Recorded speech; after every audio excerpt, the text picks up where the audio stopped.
Welcome to the Sci-Fi Center, the place to be, where comic books and wrestling collide magically. Movies, TV shows, and pop culture we share.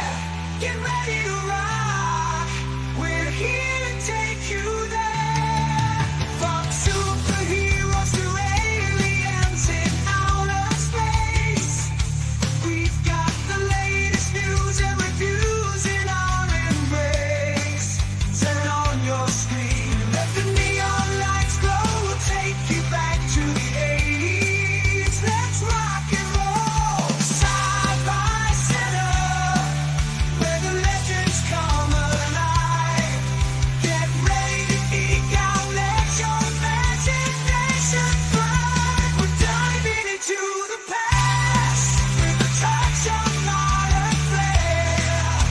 Sci-Fi Center, the ultimate pop culture lair.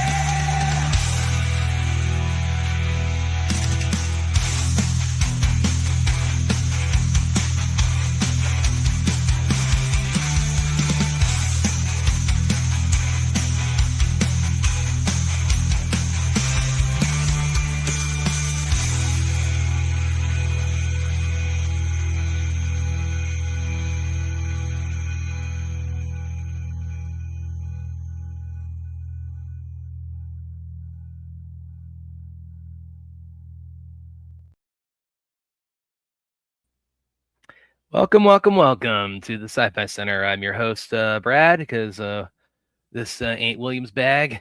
This Kung Fu and martial arts and things of that sort. But yes, after much planning and a few delays and things of that sort, we are finally embarking on the long-awaited double feature watch party of two of my favorite movies of 2026, two of the best martial arts flicks of the year, and as you can see in the title, those are, of course, The Furious and Mortal Kombat 2, which we'll be watching in that order. So then you guys know me well. I'm Brad. Aaron, my baby sis from Australia, and little movie perp. They'll be joining me for that. Just wait for them to come on before we go ahead and get started. Yeah, I could tell they're both. Yeah, William just added. He created it and he just put my name on it. I changed the title, so I didn't have time to get a thumbnail on before we got rolling here. So I'll just probably just put one in there after we finish up. And yes, William, he said he might come on for the Furious, but if not, that's yeah, he's definitely not gonna be here for Mortal Kombat 2. But the anybody, if you guys want to, anybody watching, if you want to come aboard the panel and just kind of watch these two awesome action-packed masterpieces, please DM me and I'll shoot you. DM me or DM Aaron and we'll shoot you a StreamYard link and you come aboard. But, yes, let me go ahead and see who's in the chat. Hello, Brad. Happy anniversary stream. Please start a YouTube channel. Working on it, man. Get there one of these days.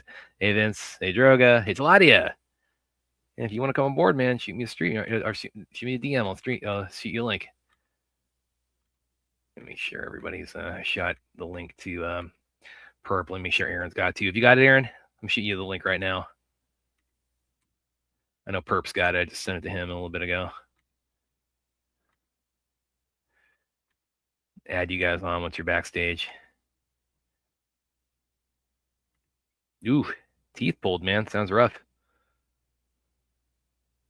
I'll be okay after that. All right. Yes, waiting on my two co-hosts.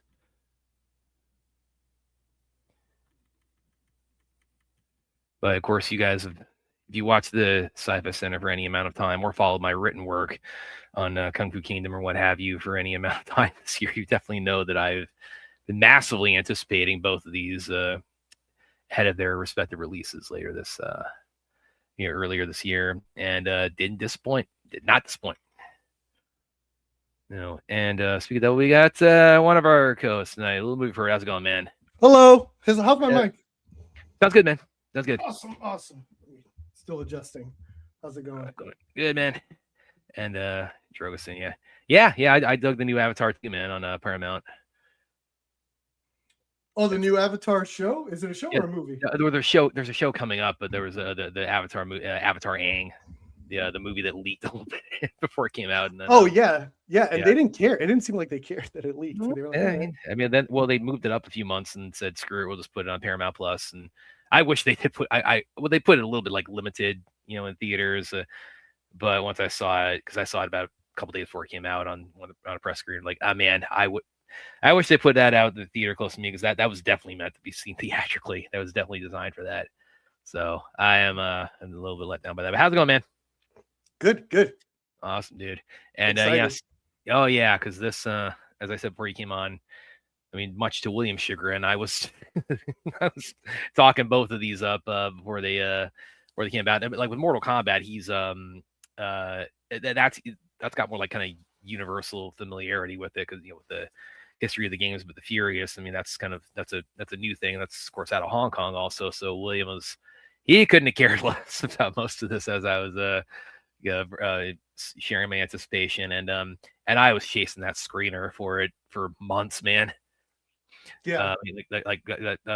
And I'll talk a little bit more about it as we get started in the movie in a couple of minutes here. But of course, I did quite a few interviews for it, and yeah, those were a real pleasure to do. But that's awesome. And is okay? It looks like she's here. That's taking a minute for. Okay, there we go. Taking a minute for it to come up. Still kind of like seeing like a little black window there, Aaron.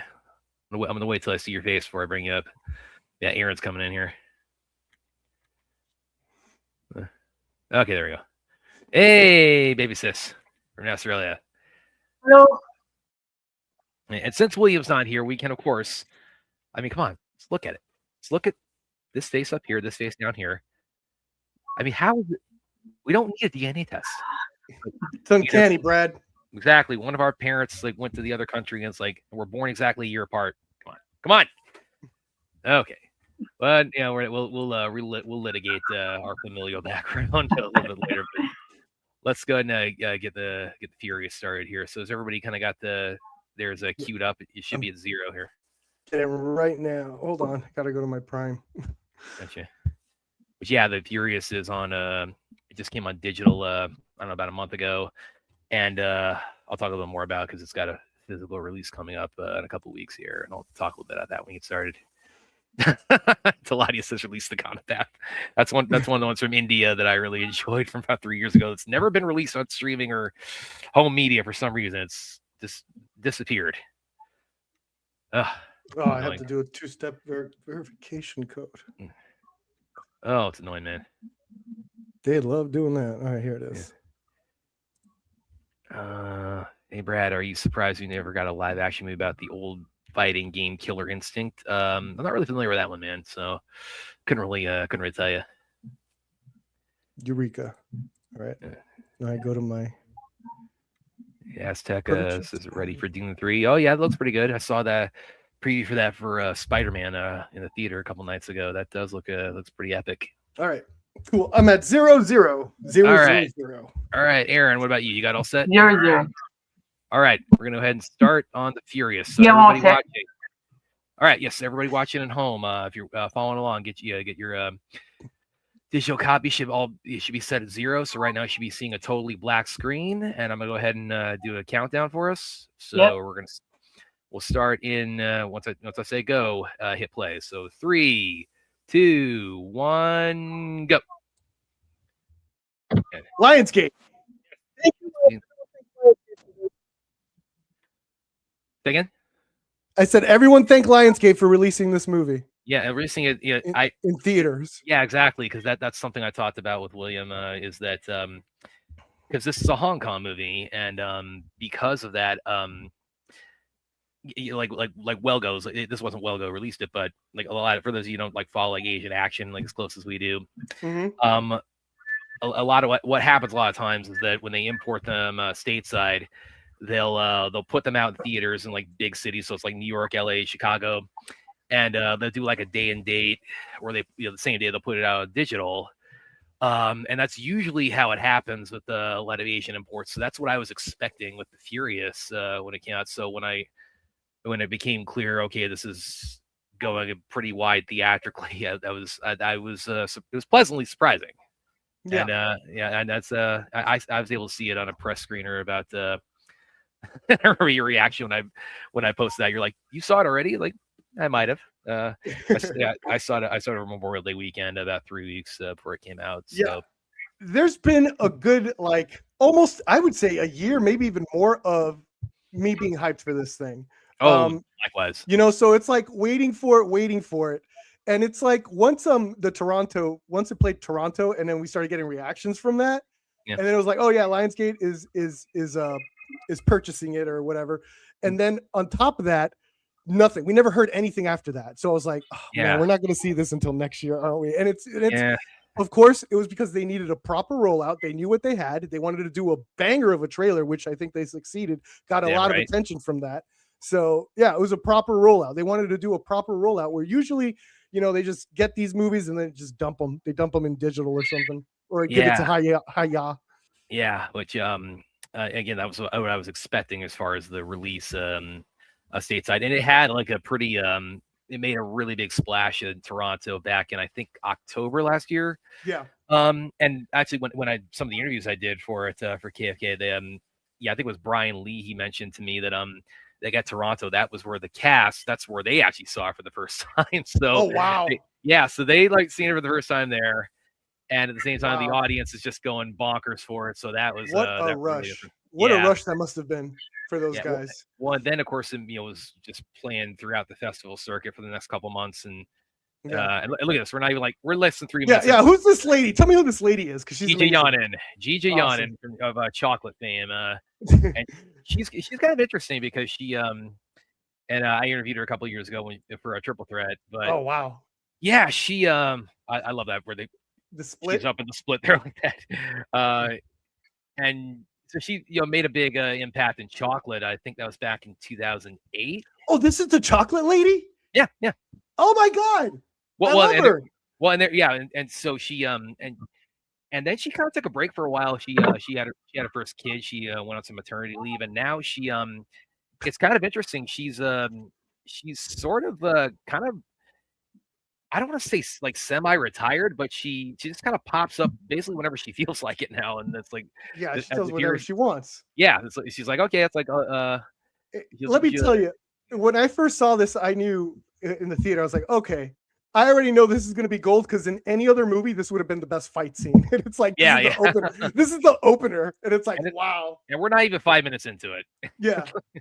This was my favorite part, is when and it's such a small thing, when she does this little windmill kick to kick the guy over the other guy. I thought that was so cool. This part, right there, I was like, I loved that. And this movie is dark as hell too, man. They kill a kid in the beginning. Yeah, it's pretty nuts. Yeah, of course the plot. This is something else I kind of mentioned on streams before, is that it's interesting. Like, you look back in like the 80s, 90s kind of action movie landscape, where like like Schwarzenegger and Stallone were in their heyday, and like the bad guys, they were always like drug lords, they were mafiosos, things like that. And probably around Taken, that's when it's kind of like the black market that a lot of bad guys are operating on now. It's human trafficking. And I mean, it's almost every. I mean, we did Life After Fighting a while back. I mean, that's deals with that. And especially in these direct to streaming movies too. Like this is a lot of like trafficking, women trafficking, all that stuff is like really they use those tropes a lot. Yeah, and it makes me. I said this to Aaron, where it's like I'm almost afraid to ask. Is like, is it that bad? Or it's like trafficking? Yeah, I think it's a mix of that. Well, and also United is. United is. It's pretty bad. Like, for example, I saw this movie from Kiwi. I don't know how to pronounce it still. Called Aichi. Yeah. It was called Murder Game, and it's about like trafficked. Like, it opens with like women getting trafficked, but then they're like these undercover like assassins. So these women end up kicking ass. So I guess it also like gives opportunity to like have like really bad guys that you want to see go down. Yeah. And then gives the character the main actors and the action stars motivation. Yeah, well, because that's the other side of it, is like it's a cause that's not hard for people to get behind. Like taking down traffickers, like, oh yeah, fuck those guys. Especially when you're dealing with children too. It's like, wow. Yeah. Yeah, that was a big one when for Life After Fighting. Like Brent, when I talked to Brent Foster about it, he said part of his motivation was that's a big that's a cause that he's really passionate about is his strong attention to child trafficking, and that's again like the basis for this as well. So yeah, we can all agree. Those guys, kick their faces in every martial arts split that's coming up. And so kind of go into the cast a little bit more here. This is Shay Miao as our main protagonist, Wang Wei. He's was a wushu champion growing up in China, and he was first kind of made a big impact as a child actor playing Jet Li's son not once but twice in specifically in New Legend of Shaolin and My Father's a Hero.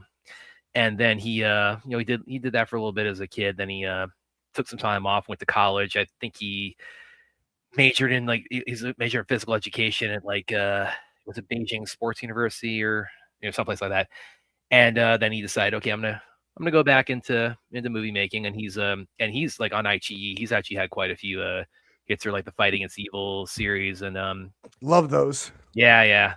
The third one actually is also getting its premiere in North America at Big Bad Fest in a couple weeks. So yeah. So hopefully that's that. That series is really awesome to watch in terms of like how low budget the first one is versus like now this third one, how they're like the rollout to this one kind of almost in a similar vein to it's coming from the success of The Furious. So now it's like they're presenting it a little better. That's another thing I kind of joked about on Twitter recently where I said like, oh, after this, like Welgo's got to be like looking at like the backlog of Shay Miao's. Yeah. Oh, let's get on this. Let's get this guy. But and he also what was some other ones he did recently? Hunt the Wicked, I thought was pretty awesome. I loved Hunt the Wicked, which also has some hammer action in it, which is a pretty big part of the Furious. Yeah, sledgehammer. Yeah, you're right. Yeah. And of course now he's really broken out like outside of Asia. He's with the Furious and with not and it's really interesting his role in this movie where he's obviously the action is very is a very big part of in a part of what he does here, but also his character of course is mute, so he's communicating to everybody through like writing and sign language, and it's really doing that, and it's a really interesting performance because he has to project everything he's feeling, not just in a language that's not his his own, because this is mostly, even though it's a Hong Kong movie, it's mostly in English, but also now he has to work through body language, has to work through sign language, and he does it pretty well with that. It's pretty good impression. And of course, this is Joe Taslim is our co-lead here. He's of course well known for The Raid and The Night Comes For Us, and of course Mortal Kombat. A lot of things. And also another like Fast and Furious. That's their team. The sixth one, I believe. He was in the sixth one. He drove the tank. He actually had an amazing. He actually had like my favorite action scene was actually his fight scene in the subway. In the terminal, Yeah, it was very grounded. It was like sloppy. I really liked it. And I think it was Tyrese who says it was either Tyrese or Sung Kang after that says, okay, nobody else has to know about this because they got destroyed in that fight. Yeah, that was great. Every time I see a character with like kind of like an afro, I always think it's a wig because he's gonna get elbowed in the head at some point in this movie. But that didn't happen in this movie. That didn't happen in this movie. I was like, okay, that was actually his like other stuff happens to that guy in this movie. Yeah, exactly. Yeah. But going back to Joe, I got the chance to interview him about 6 years ago. When that's the first time for it was for Warrior, it was for season 2 of Warrior, and also got to talk to him a little bit about Mortal Kombat when the first one was coming up, and then for the press tour for this, I got to interview. How does let's talk shop. How does that work when you're such a fanboy of like his older movies, but you kind of have to like talk about like the newer ones? Like, do you balance that out? It's like I would have just gone all in on The Raid. Like, tell me about The Raid. I don't care. Mortal Kombat. Everyone go see Mortal Kombat. Anyway, The Raid. Well, it's like when it's like a press tour for like something like that's upcoming, that's like immediate. You kind of have to.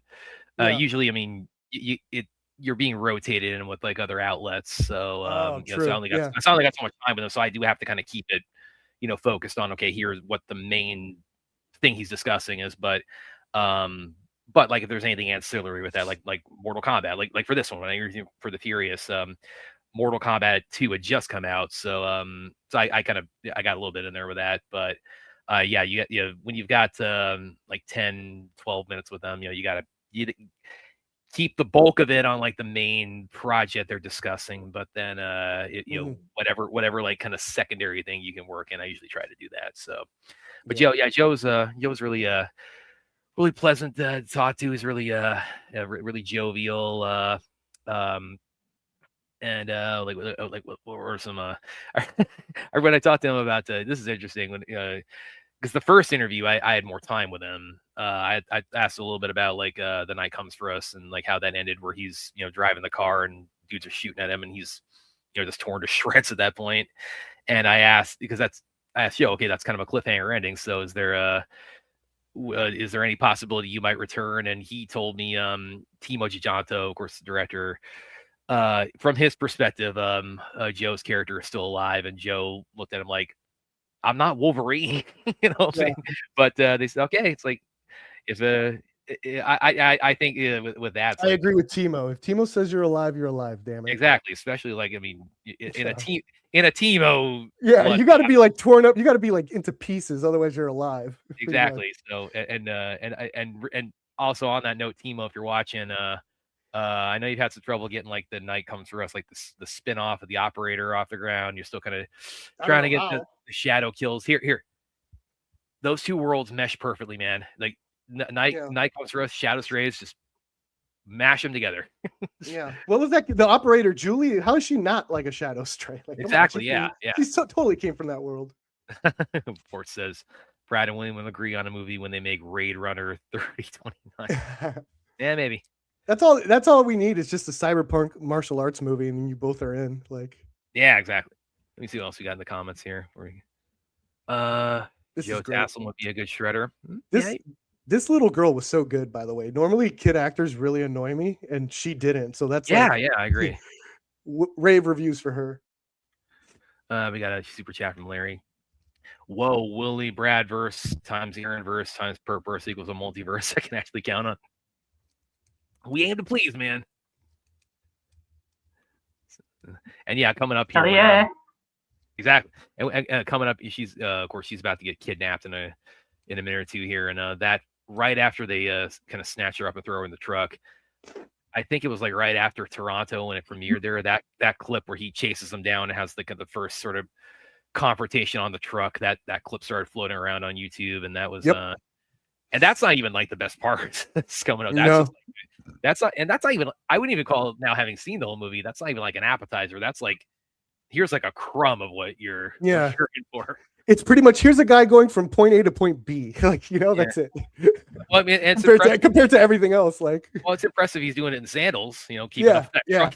That was awesome. The one of the things is like, because I'm sure they had a little bit of a budget, but like when I watched this movie compared to like the other Hong Kong Kiwi movies, all that, it's not like radically different in terms of the budget. Like this is like 100% like great filmmaking going on here. Yeah. A lot of times where this guy was very focused in like, okay, I'm going to make an awesome action movie. I'm going to make sure that the story is still is serving that, but also I'm going to care a little bit more about story, little specifics here or there. Like when the daughter talks about the boots, which later come in the steel toe boots for that shot when he gets a kick, he's like connecting the storytelling with the action a lot more than I see. Oh, there's a part I'm going to mention when we get to the fight between Joe and Shimao. It was I think Priscilla Page pointed out. I'm going to get to that when we get there, but she points some details out, and that's like. It gets to exactly what you're talking about, but I'll mention that when we get there. Cool. Yeah, this right here is the clip that was the clip I was talking about when he catches up to the truck and stops it, and they start getting into it. But again, this is like I was blown away by this part, and it's like this isn't even like. No. I mean, this is just a droplet of what you're about to see here. Who's this? The bigger gentleman. Brian Lee of Marshall Club. Wow, he was like, he almost like stole the show in my screening. Like people loved him. Yeah, Jordan Cruciola. Jordan, if you're watching, friend, she of course of the Action Desk and Rascal Films, and she didn't see it. She didn't see it Toronto. She saw it when it premiered at I think it's Fantastic Fest in LA a little Yeah. bit later. And she said this repeatedly, like Brian Lee, he was her favorite character in it. Yeah, He definitely my girlfriend too when we watched it.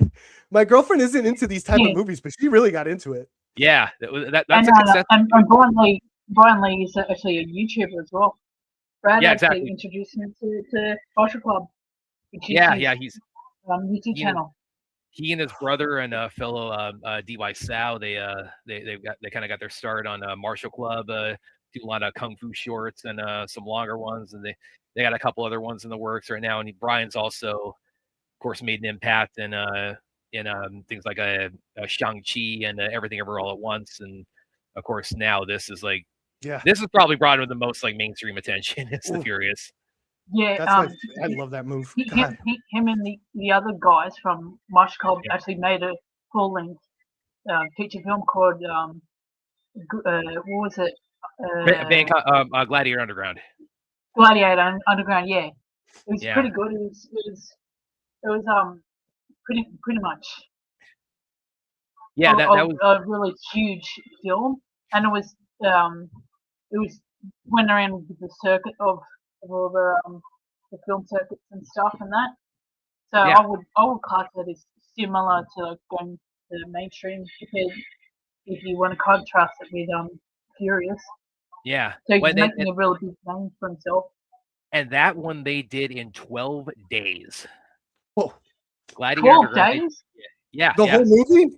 Yeah. Yeah. Not just the fights. Yeah. Including pre-production and post-production?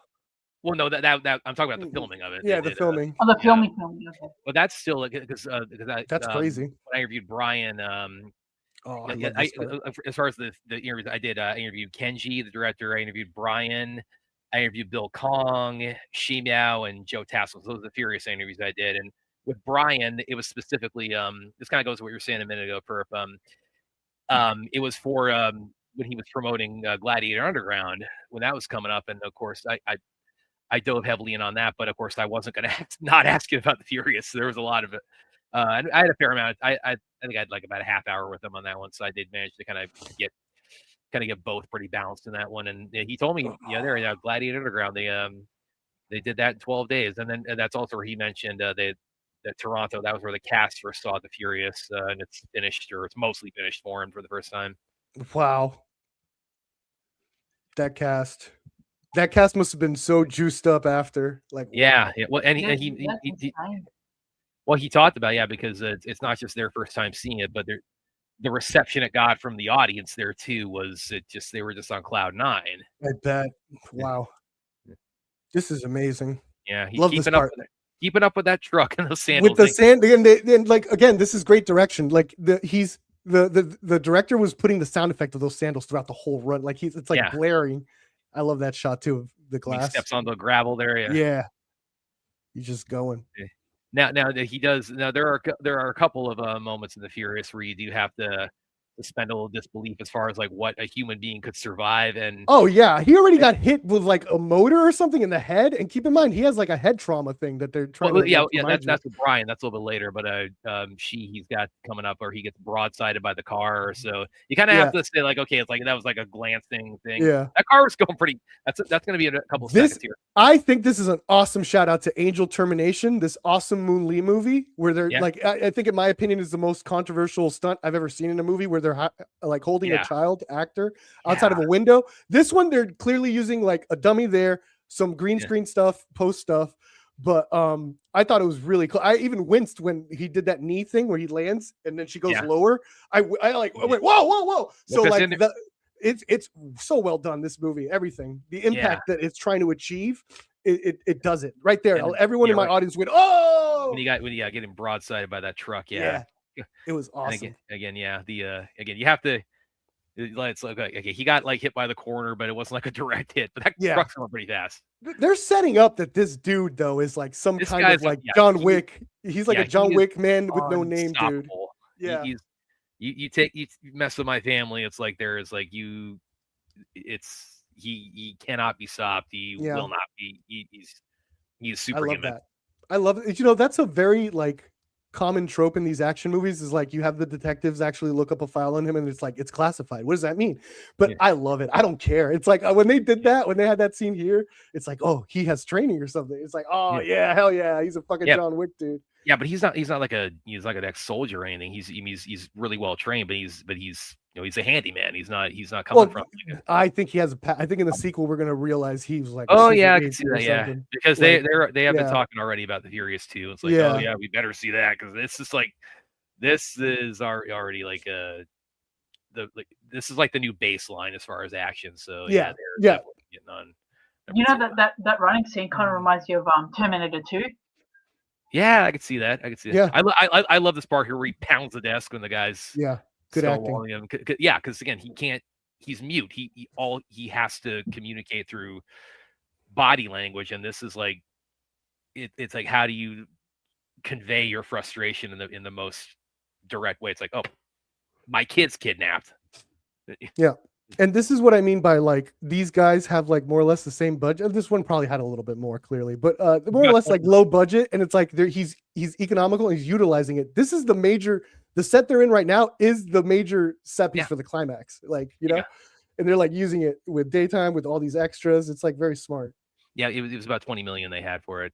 Oh wow. Yeah, and Aaron, going back to the chase. Yeah, I can see what you're saying there with the Terminator 2 foot chase comparison, because this is like the T-1000 if he were the good guy. Yeah, he's running about as fast as the T-1000 does in that scene too. Yeah, see, love that. Good storytelling here. This director, what was his? Because the last thing did he do Twilight, the Walled In? Was that him? Yeah, Kenji Tanigaki. He was the action director on that. He was not the. Okay. Kenji. This is his third time like fully directing. We look at his because he did that big oh my god, I can't believe I'm forgetting his name. We love him. Flashpoint. Yeah. Well, Donnie Yen.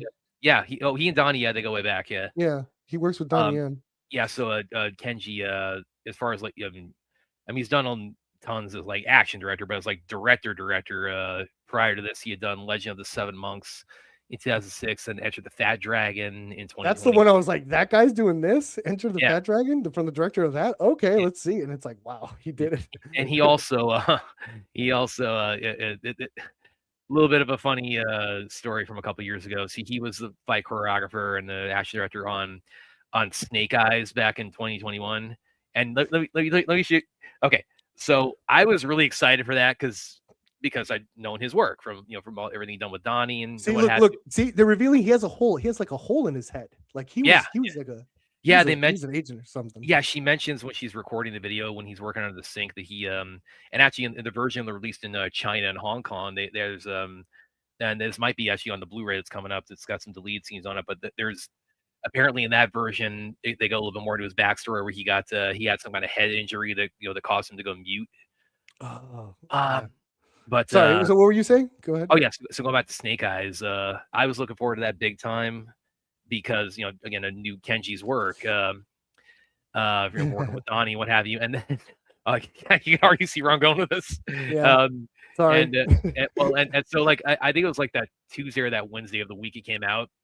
That's when you started to see I think it was like the social media embargo had lifted, so. And a couple of people, including because I was a Screen Rant at the time, and a couple of people had seen it, including some colleagues, and some of them they weren't even like mentioning it by name. They just said, "I just saw like a new action movie that's coming out," and they just totally ruin it with shaky cam, what have you. And I look at the calendar like, oh no, oh man, it's like please be something else. And sure enough, it's like what? Yeah. And I didn't think Snake Eyes was. I didn't even think it was. It'd be bet that's if it weren't for the shaky cam, it'd be so much better. It's like the shaky cam is the albatross on that. I know William hated it, more so for like the G.I. Joe kind of divergences, but that like, oh man, why is shaky cam still a thing? Like, why does anybody still do that? I don't know. Just I guess it helps immerse the audience in sometimes. Yeah, it could work. Like Gareth Evans does it really well, in my opinion. Yeah, like Havoc and but he doesn't do it where it's like all you see is that. Yeah, it's just a blur. Yeah, I mean, it started with like the Bourne movies. That's where it kind of started gaining traction. But even the Bourne movies, then they started like really going into overdrive with it, and yeah. And that's why when you see, when something comes along where it's like holy shit, I can see these guys like hitting each other. It feels like you just like it's like once in a blue moon. I mean, when we go back to the comments here a little bit, you guys got. What is Joe wearing here? How did he decide? I'm gonna be a bad guy by wearing this tie thing, whatever. Which Joe. Yeah, again, I'm gonna get to that part I was mentioning earlier. As far as to look fabulous. Yeah, well, because he's undercover. He's journalist. I just love that scarf is just out of control, bro. He does actually look like William. Actually, like this is almost like something you see in Vegas. Yeah. And with the villain with the cowboy hat. One of my favorite things about this movie is its confidence that they know this could be big if they just speak a little bit of English throughout. Like they know it's like we're gonna hit America, bro. We're that good. Come on. Yeah, well, that's actually something when I interviewed Bill Kong. I think that may have been why they decided to, because it's about 70% in English, and it's like he said they were really shooting to have like a big international reach with it. So that probably was their thinking with it. Was the and you got English. Joe. If you got Joe already, he speaks English perfect. Yeah, that's the other side of it too. Is it's you've got like it's a Pan Asian cast. So you've got like all different kinds of languages. Throughout the Asian. So the kind of the unifier of that is just having somebody speaking English, I guess. Yeah, and don't forget that most Asian nations, English is actually promoted as their second language. Yeah, well, like Hong Kong. I mean, it's like you go to Hong Kong. You're not going to be walking far if you're trying to find somebody who speaks English. It's like kind of like going to India. Yeah, exactly. Because both Hong Kong and India were both British colonies. So. Yeah, Joe. I never. Thank you for pointing that out. That never occurred to me. Like the scarf he's got, where he really is trying to look like he fits into this. He's trying to be a flamboyant. Yeah, that's his version of like trying to fit in with these guys, and I think that's funny. Yeah. One of the things that impressed me is like I don't like intercutting in action movies, like when they're cutting from one fight to the other guy fighting somewhere else. This one, it didn't bother me at all. I was like, show me what Joe's doing now. Well, especially when we get to the finale, when it's like you got like 5 guys. Yeah, because they're constantly intersecting too, which is great. Exactly. Let's see. Someone named Rusty. Sunday night gift, Perp and Brad together, and Aaron. Finally, we can see smart commentary. Exactly. Shout out to Rusty. Let's see what we got in the chat here. I've been telling everyone I know to watch this movie.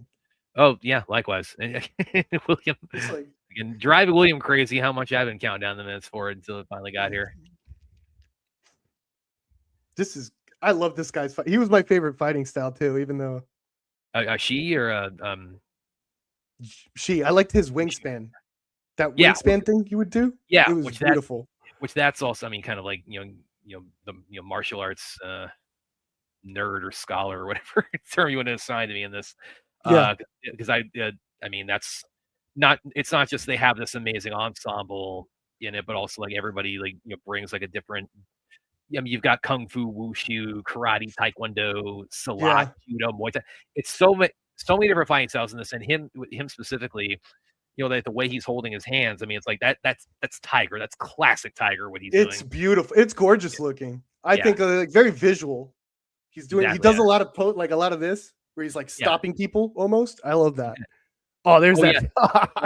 Yeah. that monster kick. He just murdered that dude's ribs.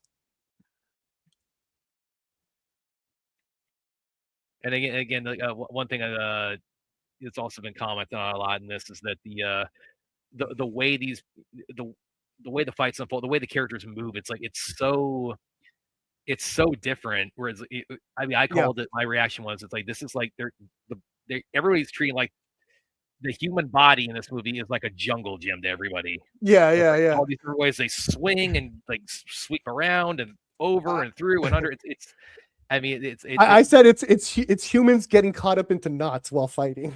Where it's like they're just like, oh. I mean, it's the kind of thing, especially when we get to the finale. It's the kind of thing where like you have to rewind and just like go through frame by frame, just catch every last little configuration of like how'd that happen. Yeah, sometimes they move really fast. Sometimes you have to like you're watching the other corner, so you missed what the guy did over there. Like,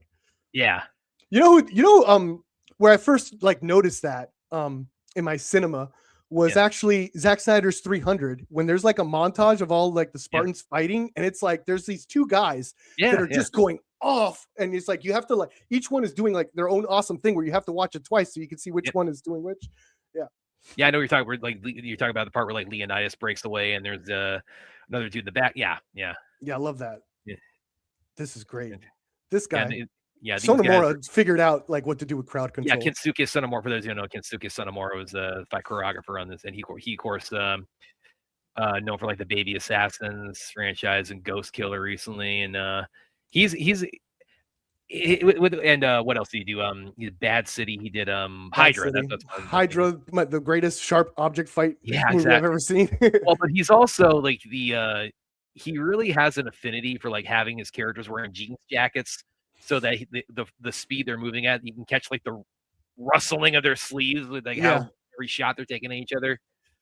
I love how he uses multiple people. Like you have to take care of people at once, because normally in a lot of fight scenes, it's like punch that guy, next guy comes in, punch that guy, next guy comes in. This one, it's like they're all coming in together, and these characters have to deal with that. It's so great.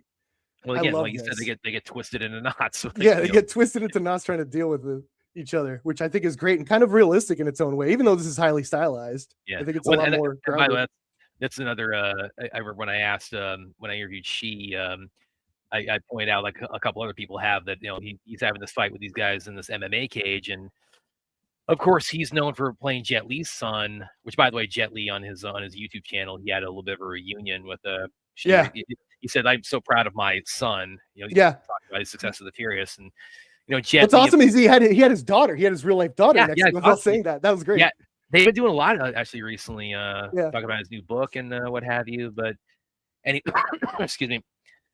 Anyway, this being in an MMA cage, and Lee, of course, in 2003, back when MMA was kind of first starting to go mainstream, he has like in Cradle to the Grave has the fight with all the dudes in the MMA cage, and Arashi is like, was this like a little bit of like a nod to that? Yeah. He said, I don't think this one was as intentional, but they're like the part with the motorcycle at the end, with his daughter, that's a little bit more kind of an overt tribute to some of the work that he and Jet Li had done when he was a kid.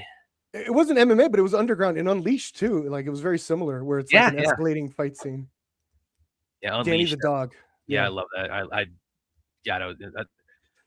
I was actually talking about that on Twitter recently, where I said it's like I think that came out about the same time as Ong Bak. I think that actually kind of rivals Ong Bak in a lot of ways for what they were doing at the time. Do you think Luc Besson looks at the Furious and like, man, I should have done that. I was bringing these guys over to Europe trying to do this shit. What the fuck? How did they? Yeah. They did like he did like the Transporter and he did Kiss of the Dragon, which I love. I love Kiss of the Dragon. Yeah, I do too. That's an underrated movie in my opinion. Big time, yeah. Well, that helped launch Cyril, of course, in District 13. Oh, love Cyril. Cyril. Cyril was Tim Roth's like stunt guy in the Hulk movie in the second one. Yeah, he brought all the parkour into it. Yeah, that's awesome. Oh, where he was awesome. Live Free or Die Hard. They have that shot where he's just jumping through the buildings and the camera goes down and it's following him down. I love that. That guy's awesome. Yeah, he's these days he's more kind of behind the camera. He's more kind of fight choreographer, what have you. I like that. I like when they do that because then they help shepherd in the new guys. Yeah, there's only one guy that doesn't do that. Jackie Chan. Pretty much, yeah, he's gonna do it all. He's like, till I'm 90, I'm gonna be doing this on my own. And he's getting close. I mean, but he's like, what is it that he's got a new Armor of God coming out? It's like, he's also got Shadow's Edge, which is Shadow's Edge. Oh, that's right, Armor of God 4. Yeah. I have to see that. I haven't seen that. He's in his 70s now. Yeah, not so. God, imagine if they call him up and say like, okay, so we got Joe and She going at it here. So this is what I'm going to talk about, the storytelling they weave into this here. which first of all, like the contrast, we got kung fu versus judo here, which that's dude, but that's so cool. But this is something that Priscilla, if you're watching, again, this is classic Tiger. I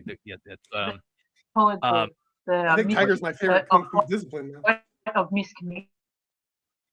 What's that, Aaron? Aaron, you kind of froze there. I call it a fight of miscommunication. Yeah, exactly.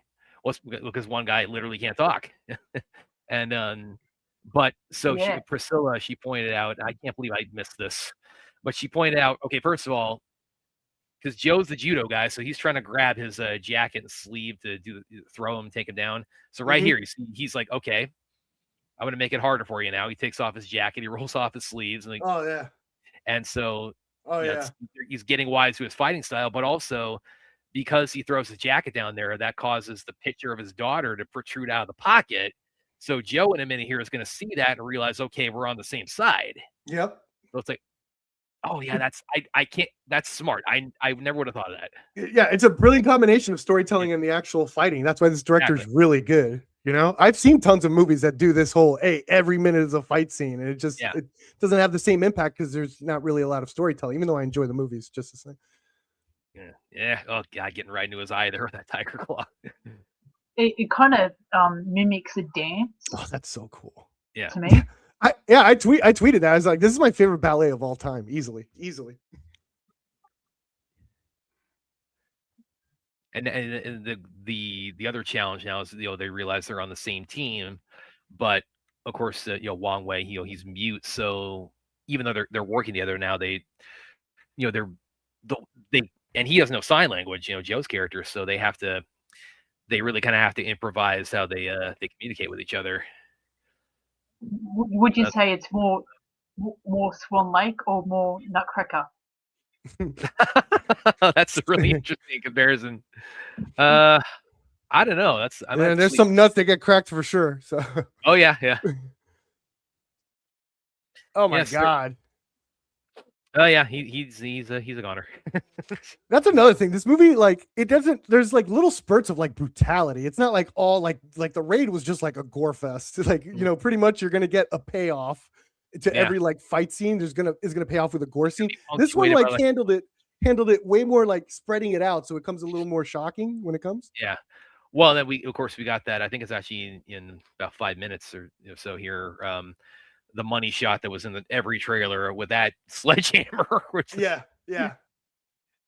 like, I kind of headcanon that, where it's like, Brian's character Ho, they mentioned that, his father, they had the human trafficking ring. He just kind of threw him into the MMA cage when he was a kid, and he was making money off of him that way. And he contracted brain damage from that. So you can make the argument, okay, well, his brain was already mush anyway. So getting cracked in the head with a sledgehammer, it's like, damage is already done, I guess. Yeah.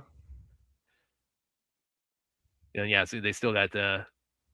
I did appreciate though that even though this is they were really striving to put this out internationally. It's it still has a pretty fair amount of Mandarin Chinese in it, so it's still got a they were still, you could tell they still wanted to like ground it in like the Hong Kong action cinema legacy, and the fact that this is, again, this Pan-Asian cast. So it's like this is going to be predominantly English language, but still it's like we're not trying to like make an American movie like outside of a territory. It's like they want to kind of keep it, they want to have their cultural roots tied into it. I did appreciate they really strove for that. Yeah, Kiss of the Dragon is like, I wouldn't even call it underrated. I would call it more just kind of like there's one like there's one that I really like, or like the Wrath of Vajra, or some other ones where I say it's not they're underrated, because the reaction seems to be pretty positive across the board. It's more that they're kind of overlooked, or they kind of like they came by, they had their moment in the sun, and people still talk about it as much anymore, which is unfortunate. But yeah, I wouldn't call it underrated. I call it more underlooked. I don't think it's in. It's wrapped up in theaters. It's gonna. And actually, I'll go ahead and I'll put this in the chat, because we're watching it on digital right now, and of course, with physical media is kind of becoming almost more like a Okay. It's kind of becoming all, I don't know, like a luxury item, but it's kind of become a little more specialized these days. So, we were kind of wondering for a while, like, is it going to get the physical media release? And yes, it is, from Lionsgate Limited. About they put that up, their pre-order up for it on Lionsgate Limited. It's supposed to be out on August 11th, so I pre-ordered that like immediately when I saw that. So I'll put it in the chat for you guys. If anybody wants to snag a Blu-ray of The Furious, which you definitely should, right here. Drop it on August 11th. Read the special features. It's going to have a lot behind the scenes on the 5-man brawl finale, some deleted scenes, and yeah, I think some of those deleted scenes might be the backstory that was a little bit with Wong Wei that was a little bit more shown in the Chinese version, where it talks about his head injury and how he went mute. And it's also got a collector's booklet with Priscilla, if you're watching. She wrote a kind of a booklet to go along with it that really kind of goes into the making this movie. So yes, if you want to grab The Furious on physical media, there you go, right there from Lionsgate Limited.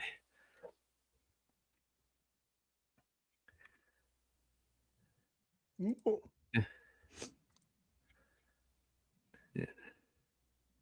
We got chat for these guys. And yeah, Aaron, it came out because they did put this out pretty much everywhere at once, but it was late. It was a little bit later in Australia when The Furious came out for you.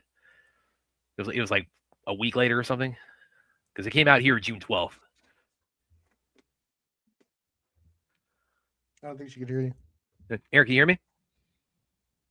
Yeah, it's cut off. No. Yeah, it came out a little bit later. Okay. I found it really surprising because the fact that technically Australia is sort of part of Asia. So.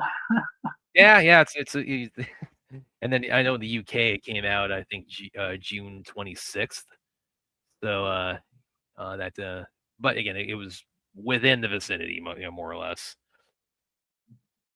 Yeah, Australia is kind of in this weird grey area where we're part of our own thing, like Oceania, but we also part of Asia as well. So. Yeah. And those parts of Savannah look like I just saw there, those marshes. And by the way, this ice plant they're fighting in here, this is I think everybody's kind of said this is both like a nod to both Big Boss and Dragon the Bruce Lee story. They're having to fight in the ice plant. Especially those dudes. I didn't think of this till I first, probably like the second or third time I saw this movie.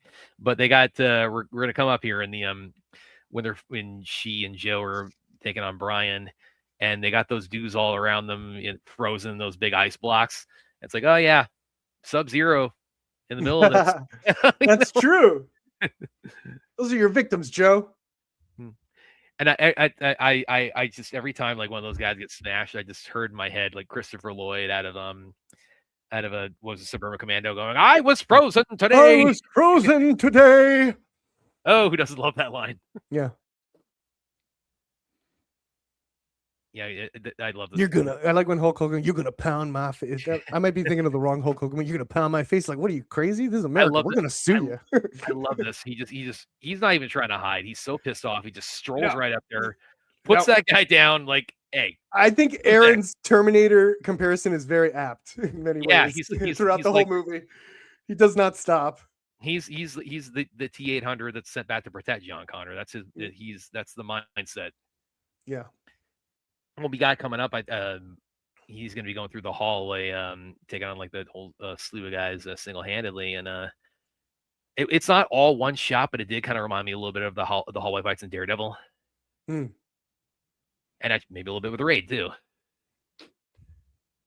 Yeah. Those are standard. Those are standards now. If you have an action thing, you have to have a hallway fight. Pretty much, yeah. Here's Brian, going full. Oh, love this. I mean, just this human cannonball. That's how I describe his fighting style in this. He's the human cannonball. Yeah, and he's so agile too. It's so great. Yeah, it's like Sammo Hungish. Yeah, a lot of people made that comparison where he's kind of like the Sammo of the gas. It's like perp solo quote. What was that? The 90s. We're gonna die, yeah. We're gonna sue you. Yeah, this is really is so cool. It's reminiscent of See, he does that wingspan move that I love. I love it. Looks so cool. It's very tiger driven, his fighting style, but that has a little bit of like an eagle sort of quality to it. So fucking cool. Yeah. Like I loved it. I loved it. I love how he would like grab other legs with his leg and just like try to do tripping stuff. Like it just every part of your body to try to like get that other guy off you. It's so great. Yeah. Yeah, we're coming up on the the double teaming here, but yeah. We talk a little bit. Go back a little bit more on some of the interviews I did for this. Kenji, which I remember you shared that big. You and Aaron both like were sharing that left and right when I posted that. The interview I did with Kenji Tanigaki, the director, actually went up on Halloween of all days last year. Oh, really? Cool. Yeah, and that was interesting because when it wasn't during the press tour, for this, because there's a few months before that. It was right around the time when they had, they were up in Toronto, and I knew somebody else who had been in communication with Kenji, and I of course wanted to do an interview about the Furious, and so I said, "Hey, can you share his email?" And he did, and I contacted Kenji, and that was again around the time he was starting the festival circuit with Toronto, and they had that Fantastic Fest in LA. So he had quite a few festivals he was doing, and they were also still doing a little bit of post production at the time. It wasn't quite finished what they shared at Toronto. Like it was enough for them. They said, okay, we can go ahead and it's good enough for us to actually have a premiere with it. But so he was still pretty busy at that time, and I remember like Kenji, if you're watching, I just remember how he was really kind and really accommodating, and like just because we had to go back and forth, like trying to settle on a day and a time. And he was when we did the interview, they just come back from Toronto. And where he was already the talk of the town. Yeah, and he was back in Japan, and he only had a couple days there before he had to fly back out to LA for the Fantastic Fest premiere. And there were a couple times where I said, "Hey, how about this day or this time?" And he said, "Oh, I don't know if that's going to work for you." So he, we had to jump, but again, he penciled that in when it's not even like the official press tour for this, and he was really accommodating. So I was really just really blown away by that, and really really grateful for that. So Kenji, thank you very much, Kenji, for being so accommodating to this journalist. And a big thank you for making this movie too. Thank you for making this movie. Yes, Kenji. Also that too. I mean, because I love it. Passed down from generation to generation of like, oh, this is the new standard for Hong Kong. Yeah. And what's crazy is that, maybe I don't know if this is true, but like the standard when the Raid or even John Wick, it was kind of like copied, and it could be copied. I think this is going to be way harder to try to pull off. Yeah. Multiple people, like, when you think about it, like the multiple people doing all this at once, like there needs to be like a whole restructuring of stunt teams, I think, to try to pull this off. It's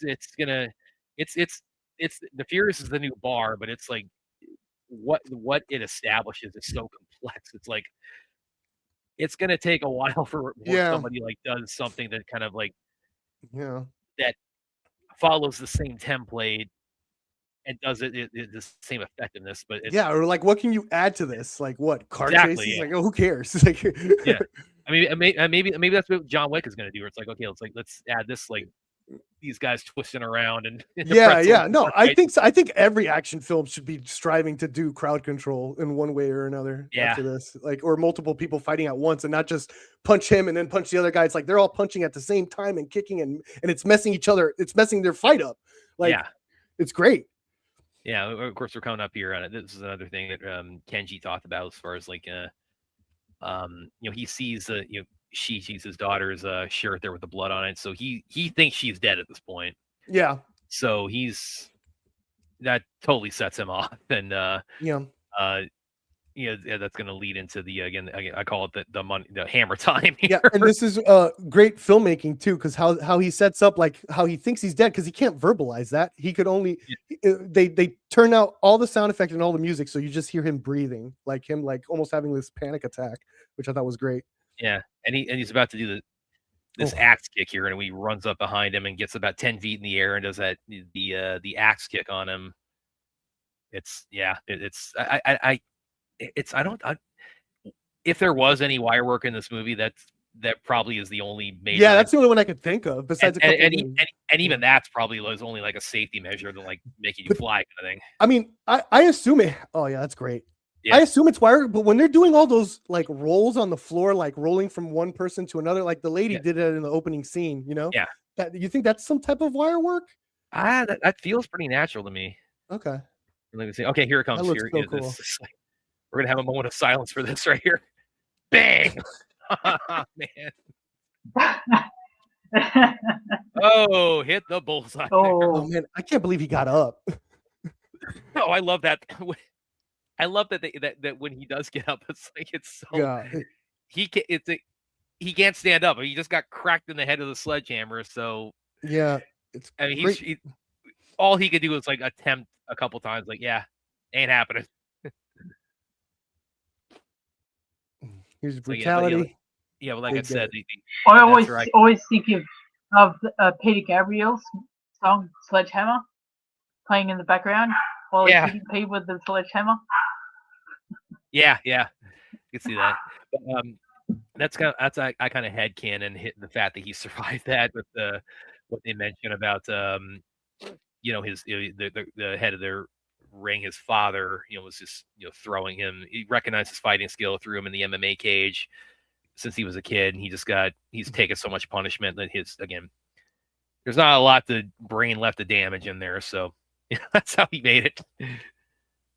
See, we had a question here from Aaron or from Anthony. Brad and Aaron, why do you think Mortal Kombat Annihilation failed? Because it was terrible. I mean, it's not a lot to say on that. It was because it was too far. It was not far ahead. There was nothing that was far ahead about Annihilation. Yes, it was just horrible. That's why. I can't believe they killed Johnny Cage in the beginning. That's exactly. This is another example of fine, like economical filmmaking. How the amount of plot they gave this bad guy was like they speed through it, but they give you like a backstory with his wife. Like the movies, like these type of movies, don't do this a lot of the times, So it's like I thought this was really cool, where this guy again cares about the story. He's trying to tell like this story. I think I read in an interview this guy loves mob movies or loves Scorsese, so it's like I could see his inspiration for wanting to do this scene and putting a little extra for this bad guy. Yeah, and of course, we're talking about our main antagonist, Pak Lung, played by Joey Iwanaga. Wow. Of course, wow, and this guy does not even hint at all in this movie that he could do what he does at the end. Oh yeah, they save his fighting skill for like the last. Holy shit! And in many ways, he was the most impressive, like because it came out of nowhere. Those kicks were insane. I've never seen anything like that. Yeah, and the fact that we'll talk more about it when we get to the finale, but his kicks, not just they're impressive. He uses his kicks as a close quarters weapon. Yeah, it was awesome. I have never seen that done before, and that is again talking about like how hard this is going to be to replicate. Yeah, without straight copying it, it's like you can't do. And Joey, I didn't get a chance to interview him for this, but hopefully at some point in the future. Excuse me. Sorry, allergies just killing me. I think we're going to be seeing all these guys as like bad guys in Hollywood movies for a little bit, like they're all going to be like show up in a franchise for like one fight scene. Every single one of these guys. Joe's already doing that, of course. But Joe's doing that. Joe's worked his way up to like he's like supporting. He's going to be a lead pretty soon. I know him and Timo are bound to come up with like a Hollywood studio production them together. Like I think they're working towards that. Which what Timo's got with Jason Statham, Beekeeper 2. Yeah, and then I heard he wants to go back to Indonesia to do what he calls a sweaty movie again before coming back to the Hollywood glitz and glamour. Night comes for us. Shadow Strays cross. I know a lot of. What's that? I know a lot of women and girls have just discovered Joe Taslim. Yeah, you mentioned that. Putting like fan cams and a lot of fan cams and everything about him. Calling him baby. Oh my god! Is there gonna be is there female fan fiction for Joe Taslim's character in this movie? That'd be great. I wouldn't be surprised. Well, especially with how it ends, because the way it ends for him was not, and avoiding spoilers till we get there, but it doesn't end in the way I was expecting for him specifically. And I retweeted your interview with him, and I said, "You're welcome, ladies." Yeah. I saw when you did that. Yeah, that's Joe. He's I'm I sure wasn't there's aware going of to that. be a. I'm sure there was a big uptick for Kung Fu Kingdom. With that. Well, actually, but speaking of Joe, also and Yayan, of course, Yayan is Tak. He's the henchman with the bow and arrow. This kind of harkens back to their history in the raid because this is a rematch for them. Of course, they have their first Mad Dog and Jaka in the raid, and the raid's interesting like tone wise because it's like I mean it's legit like it's action horror. It's legit action horror. I mean it's shit your pants scary. Where this dude, cops like trapped in this building with all these psychos trying to kill him.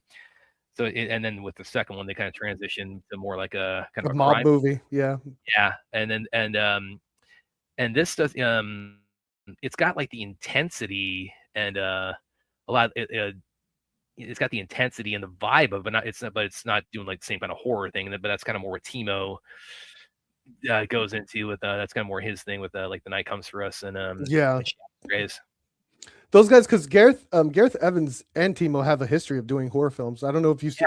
Gareth did he did this really low budget, like it filmed in a camcorder movie called Footsteps that I saw that I thought was pretty good. Well, they co-directed. I'm a really big fan of the VHS franchise. And the best one, the cult one. Yeah, that's still the best segment in many people's minds. It was called Safe Haven. Yeah. Or for those of you who haven't seen it, then it's in VHS 2. And Timo and Gareth directed where this documentary crew, they go to this, they're doing this film on this cult in Jakarta, and it seems like it's a cult, but it's not anything like terribly threatening. They find out there's actually just weird, and then it gets escalates. It's weird, and then it turns into no, they're actually one of them, the devil. Yeah, that one was my favorite one. Yeah. That's my still favorite one. That is as far as like the segments, because every VHS is like about different segments in it. That's still probably the best one. That is, I mean, 94. I think is probably my favorite one overall as far as like the whole movie. But the best segment is still that one. That's gonna be wow. That's gonna be hard to top. Yeah, Yayan's back with that bow and arrow here, and Joey. Love him. Love his little tracksuit. It was perfect. I love that these two are like a thing too. Like that's his dude. It's like they're just walking around beating everyone up together. He's his right hand man. He's like, I love that. And Yayan, like, I haven't had the chance to interview Yayan. I know some people who have colleagues who have, and of course he's very much typecast, for antagonist roles. I'm trying to think, has he ever been a good guy? Raid 2, he was like the bad guy with the heart of gold. Yeah, right. It's like, and then Boy Kills World, he starts out. What a great twist! I didn't see that coming either. I love that. But even when he's the only one I can think of off the top of my head is in Skyline franchise where he's true. Yeah, it's where he's because everybody's fighting aliens at that point. It's like put aside our differences, but he's very typecast as villains, and I mean he does this very well. Where he's the tiniest dude in the movie, and he's taking on guys 3 times his size and just walking all over them. Yeah. But he's by all accounts he's so the opposite of like the image that he embodies. He's used to it's crazy how many of those guys are like that. Like Scott Adkins, Michael J. White, like they're all like super like awesome dudes. Very nice, very giving. Not many Steven Seagals. Yeah. Well, I think martial arts kind of takes that out of you, right? It's supposed to at least, like the ego and stuff. Yeah. Exactly. Yeah. And so we got some people tell me forgetting about the chat. We're not forgetting you guys. Well, we got a pretty good turnout here. So yeah, the 4080 you watching. Well, first of all, if you're watching via Twitter, please, if you haven't already, please like and subscribe to this Center YouTube channel, and also Mr. Perp's YouTube channel as well if you have not liked and subscribed. But I lost my train of thought there, plugging our channels there. Let's see what else you guys got in the chat. You were talking about Yayan. Oh yeah, because Yayan is he's again almost exclusively plays villains, or if not villains, like anti-heroes. Again, it's not like straightforward heroic characters. Like I really can't think of many. Skyline's the closest where he's done that, but again, just really, really everyone who's ever I know's interviewed him directly says, yeah, just really awesome, humble dude. Yeah, I'd love to get the chance to interview him. Maybe like the Skyline, when Skyline Warpath comes out. Eco, I'd love to talk to as well because he's very it's the same thing I've heard from everybody who's talked to him. I came close. I came close. Eco seems quiet for some reason to me. I came close. I almost talked to him when I was at Screen Rant when Fistful of Vengeance was coming on Netflix, but for whatever reason they weren't able to make that happen. So hopefully next time. Did you see Timur yet? Timur? I've not got the chance to see that. I'm gonna begin to look really soon because it's on Prime now, so I'm definitely gonna check it out. Which is directorial debut. Eco's. Yeah, and actually, since the Furious 2, I mean, we got 2 dudes from the raid in this, so like, why not get some more in the next one? Get them all. Get the people from the second one too. Oh yeah, like Shep. I mean, where'd that knife? The guy at the end of Raid 2, the knife guy. Like, where'd that guy go? I haven't seen him. He's actually some of my colleagues got to. It was a while ago. It was about like, probably like around. It was actually probably when John Wick 3 was coming out. They got to meet him in London. Was he in John Wick 3? Yeah, he and Yayan. They were the two. Those were the two guys fighting. Okay. Where they're about to stab him, and they say, "Oh no, we're big fans. We want to just let you know that before we kill you." That was awesome. Yeah, he and interesting too because they some people other guys at KFK they got to meet him in London when he did a demo with the students there, and they mentioned to his students like he's not the dude from the raid, he's not the dude from John Wick, he's the Salat guru. It's like that's cool. But we know him mainly as our Salat teacher. But that's how a lot of these that's how a lot of it is when these guys when they have the students or people they train with. But yeah, going back to again Yayan and all these guys, I really would love to interview him at some point because he's really got a reputation for everyone I've heard who said he's very genial, very, very kind. And again, Aaron, you stepped away when I mentioned. I mean, this comparison is like, he's not a Steven Seagal. It's my dream interview for you would be because I would love because he's my favorite. Like, who's that? Yeah, I would love. If you could somehow get John Woo. Oh man, dude. Yeah, I would die a happy man if I ever got that. Is he too big? He's like way too big. I mean, it's where there's a will, there's a way. Yeah, just ask. That's the method. Always that seems to work out. You just ask, and sometimes they'll say yes. Yeah. I mean, the bigger name they are, I mean, it's like you can't necessarily like Facebook Messenger them and like which I have got interviews that way, but you can't like do that again. The further up the A list they are, it's like okay, they got PR people, they got handlers, and I heard he's a very humble man that just lives with his wife, doesn't do much when he's not making his movies. So yeah. And what was the last thing he did? He did Silent Night. That was fucking awesome. Which that kind of has some commonality with this, where it's like it's got a mute protagonist. Yeah. Joel Kinnaman is like he's killing it in that. This has got to be the first and only martial arts movie that has a character that is disabled. That's it. I mean, he's mute. I mean, with Chocolate, what she had? She's autistic. Yeah, she's autistic in that. And then Daredevil, of course, that's he's blind. He's blind, yeah. So there's not. Yeah, you're right. There's not a lot of it. I mean, occasionally you'll see like examples where like a guy's like one-armed swordsman is an example of that, but it's not common. Yeah, it's definitely people who are not fully able-bodied necessarily are the protagonists. So yeah, it's and like I said, that really because when he and Joe team up, even though they're on the same side, again, how they communicate, it's. Again, oh crap! Look what I had here next to me. My copy of Baby Assassins. It took me a minute to kind of like really take the plunge on that because I've seen the first one, but I was a bit of a Johnny come lately on the second, the third, and I should have been because those are really, really awesome. Yeah, they really. The first one, it was like 2 action scenes, and it was like a comedy. It's like the second and third one. Yeah, the first one I kind of said it's almost like a proof of concept for where they would go with the second, third.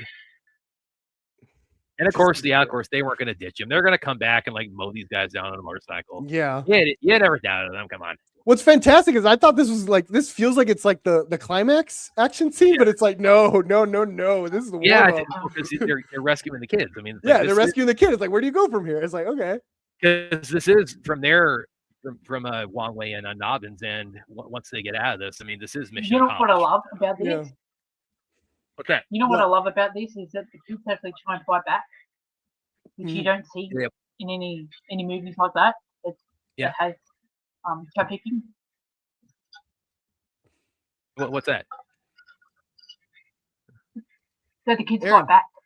Oh, the kids. Yeah, it's true. Yeah. Fight back. You don't see that at all in any trafficking movie. I never. She's gonna get this little girl's gonna get a proper fight scene.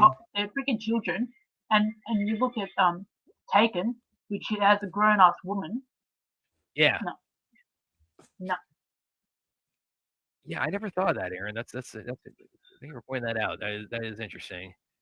Where they like the kids actually get one. Also, that's like when we get to the end, because you're talking a bit about Joey's the villain a little bit ago.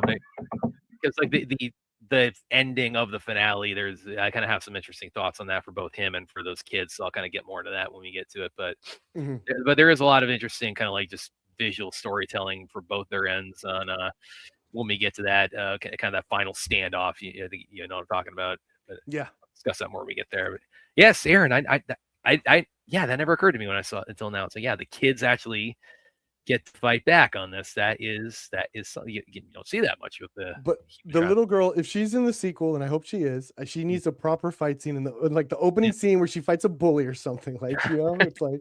Well, she was also a she in the Eye for an Eye movies, wasn't she? Oh, was she? I haven't seen those, but I was meaning to check them out. I heard they're very good. Which actually, Aaron, that's he's a blind. Those are period. Oh yeah, the Satuishi too is another blind. Yeah, he's I'm not trying to undercut your point, Aaron, but it's like it is definitely uncommon to see the hero have any kind of a disability. But yeah, Yang On Yu plays Rainey. Yeah, she was also his daughter in Eye for an Eye. So is that like going to be like a thing where it's like Shi Mao, of course, was Jet Li's son, and now he's kind of becoming the new Jet Li, and it's like, is this kind of like setting up? Okay, now 20 years later, he's going to pass to her. Yeah, that'd be pretty awesome. Yeah, she's gonna be in Ballerina 4. Which that's also that was my number one. If there is a silver lining to the Furious not coming out in 2025 as much as Burp and I were saying like shit, we gotta wait till next year. It did preserve the number one spot for Ballerina. Yeah, that was definitely my number one, and pretty much every. Dude, did you see the Oscars shouted this movie out? Like this movie might actually get the nomination. Yeah, I'm gonna pull that up right now. Thank you for reminding me of that. Because Aaron, did you see this? Or like the Academy Twitter account actually devoted a post to this. Yeah, here it is. I'm gonna pull it right now. This kind of went viral. Now, the question: are they eligible for nomination next year? I don't know. I don't know because it's a 2025. Like I know they do the festivals based on that for some things, but if they didn't turn it in and they turned it in this year as the representative, like it could. Yeah, here it is. It's the Oscars. Yeah, the Academy Twitter account. This is from the final fight, everybody. Yeah, the Academy. I saw this like, okay. I mean, how do you like? I mean, what? How else could you like call this a cultural phenomenon other than? Yeah. Like this better get not this better have best stunts in the bag. Like if they do this shit. At first I thought this was a parody account until I looked at the little tick on the after the Academy. I thought, oh shit, this is real. I mean, could this be up for like best foreign language? Well, it's not foreign language, but foreign movie. No, it's not gonna get that. But best stunt like this, it should win it. It's like it's got it in the bag. Like Tom Cruise wasn't hanging off a plane this year. He didn't do that. So like it's got it in the bag. So yeah, this blew my mind when this came on Twitter. And like I was like, is this like some kind of parody account? And then no, it's legit. So everyone was watching, like all the industry. It's like the Raid, like industry. Even though like it wasn't like huge and normies, it was like all the industry people were watching it. I think James Gunn took the whole Man of Tomorrow to go see this. Yeah, he posted. Yeah, let me pull his up too about that because he that was when it was during its theater run, and James Gunn gave it a shout out where they had a break in filming on Man of Tomorrow, and he said, "Hey, I took everybody to go see The Furious," and he he had very positive things to say about it. This is that's another thing. And Aaron kind of mentioned where like when it finally dropped below 100 on Rotten Tomatoes, it's still like 97, but this is I'm something still like pissed I off have with not. that critic. I'm still pissed off with that Yeah, critic. that was annoying. 97 is an ungodly number Yeah. for an action movie. Like it's still huge. Yeah, like, but yeah, I can't think. I've not seen any negative reactions to it. I mean, it's crazy. No. Yeah, here you have the Paul James Gunn's post about it. I think he came from sort of small publication or something. You paid what? He came from like some sort of small publication. Yeah. The guy gave the first negative review of Furious. Yeah, but what are you gonna do? But yes, James Gunn. Which Aaron and I, it's like I had some fun with William on this when this first popped up, and I said, yeah, Aaron and I. So I was like, it's like I mean, DC fandom has been contentious last few years. I mean, like some of us who were like very enamored with Zack Snyder stuff. It's like, didn't like how that wrapped up. But you know what? James Gunn, thank you for the plug. Thank you for the endorsement. Mm-hmm. James Gunn, I think he actually loves his Asian action cinema. He was a huge fan, and he talked The Villainess, which is one of my favorite movies of all time. He loved that one. Well, that director. He mentioned that in the post where he said, "It's like I didn't think Kenji was going to outdo Twilight of the Warriors," and yeah, lo and behold. So. Yeah, he did. So and it took a again when they had a break in filming on Man of Tomorrow. I mean, how fortuitous that they were that this was out in theaters at the time. And I think not too far from me when they did, because he's filming that up in Atlanta right now, I think. Yeah. I live in Savannah, so who's calling Kensuke first? For the choreographing, a Marvel or DC movie? Who do you think is doing it? If James. If those calls haven't happened yet, somebody's got to get fired for not doing their job. I mean,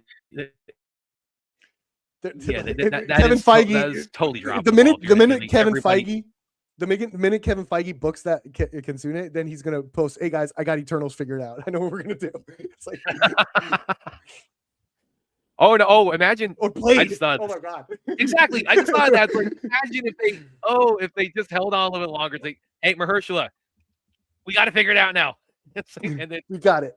Watch this. The guy from the Furious. It's like that's gonna totally reinvigorate. It's gonna wash away like 7 years of embarrassment of not getting Blade off the ground. That also. Yeah, I meant like the first movie. Like I'm gonna be there, like pre-ordering the first movie that Sonomura gets $100 million budget. I want to see what he does with that. Yeah. Like holy shit. Because this is 20. This is 20, and this. Yeah, is I know. Like, it's crazy. History maker. Like, and now you give him 100. Yeah, come on. But yeah, and speaking of Blade, yeah, that's I didn't really like comment too much on that because there wasn't a lot. Everybody took that, like they took Wesley from Deadpool Wolverine with the whole "there's only one Blade, there's only going to be one Blade" thing. But yeah, that's I don't know. It's like Williams. He was definitely not too up on MCU Blade anyway. But it didn't seem like that should have been like that big of a just unsolvable problem for them. I think it's because they were trying to match it. Like they can't connect it to the Marvel universe. Like, how do the vampires get there? Why doesn't no one else know about it? They were just. I could see that. Where it's just couldn't connect it, because I also heard that the actor went to them. Like that was the first time that they didn't have a story. It was just, we have to do this because the actor wanted to do it. Yeah, that's why you don't do that. Yeah, well, I mean, it did kind of inadvertently kind of give a leg up to Sinners, because I mean there was that one iteration of Blade that was going to be in the 30s, and they said, okay, we're not doing this. You guys want to take our set? Go ahead. Yeah. No, I don't know if you knew this. Well, I don't know if anyone knew this, but the original iteration of Blade wasn't going to be just Sinners. It was going to be like a Highlander, multiple time periods of him going through. Yeah, it was going to be a little bit of a Western, a little bit of during medieval time, like it was going to go through. He was like a daywalker throughout the time period, and I thought that sounded awesome. Yeah, it did. Yeah. Again, that's what could have been. Yeah. Yeah, and this is the part also you were talking about earlier, where like we finally, oh my god, Pak Lung, where Joey Iwanaga's character, he's been. This is cool, man. And they even like give him a little more motivation, and they kind of end the wife subplot too, and it's so economical. Like you set it up, and it's like here's the payoff that leads to the most amazing fight scene ever. And by the way, I wish they hadn't put this in the trailer too. Yeah, that was cool. The dude's finger up. I mean, that's like, imagine like not knowing that was going to happen. Yeah, that's unhinged. Yeah, you're right. You're so right. Which I did think. I mean, Lionsgate, they had like they had the Lionsgate trailer, and then they had the Echo Films. You know, so they had like the American trailer and the Hong Kong trailer, which I did like the Echo Films one a little bit more. Mm-hmm. But and again, part of it's like, I mean, it doesn't ruin it by any means, but like if they had just like held back on that finger bite, because I mean, look at this. He just massacres these dudes. He's like and the fact that he hasn't he hasn't anything physical up to this point, and it's once the walls start closing in on him, that's when he's the most dangerous. Yeah.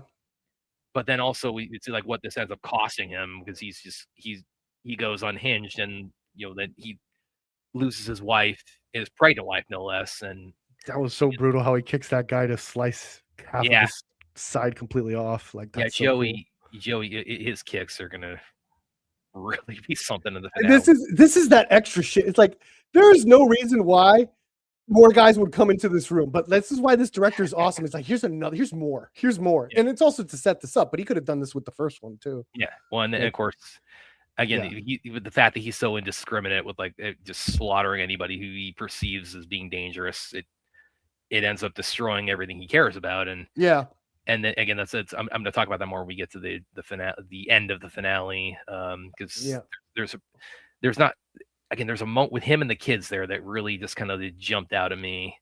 That but I don't want to spoil it just yet, so we'll get there when we get there.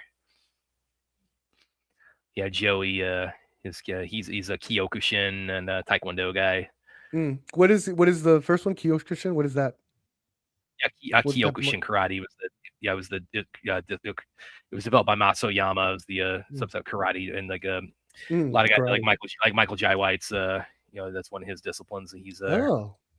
like the whole spectrum of like it's a lot of striking and stuff. Yeah, like Aaron, like that's like a lot of your background is in Kyokushin, right? Yeah, that's one of the style karate that I've done. Cool. This was nice.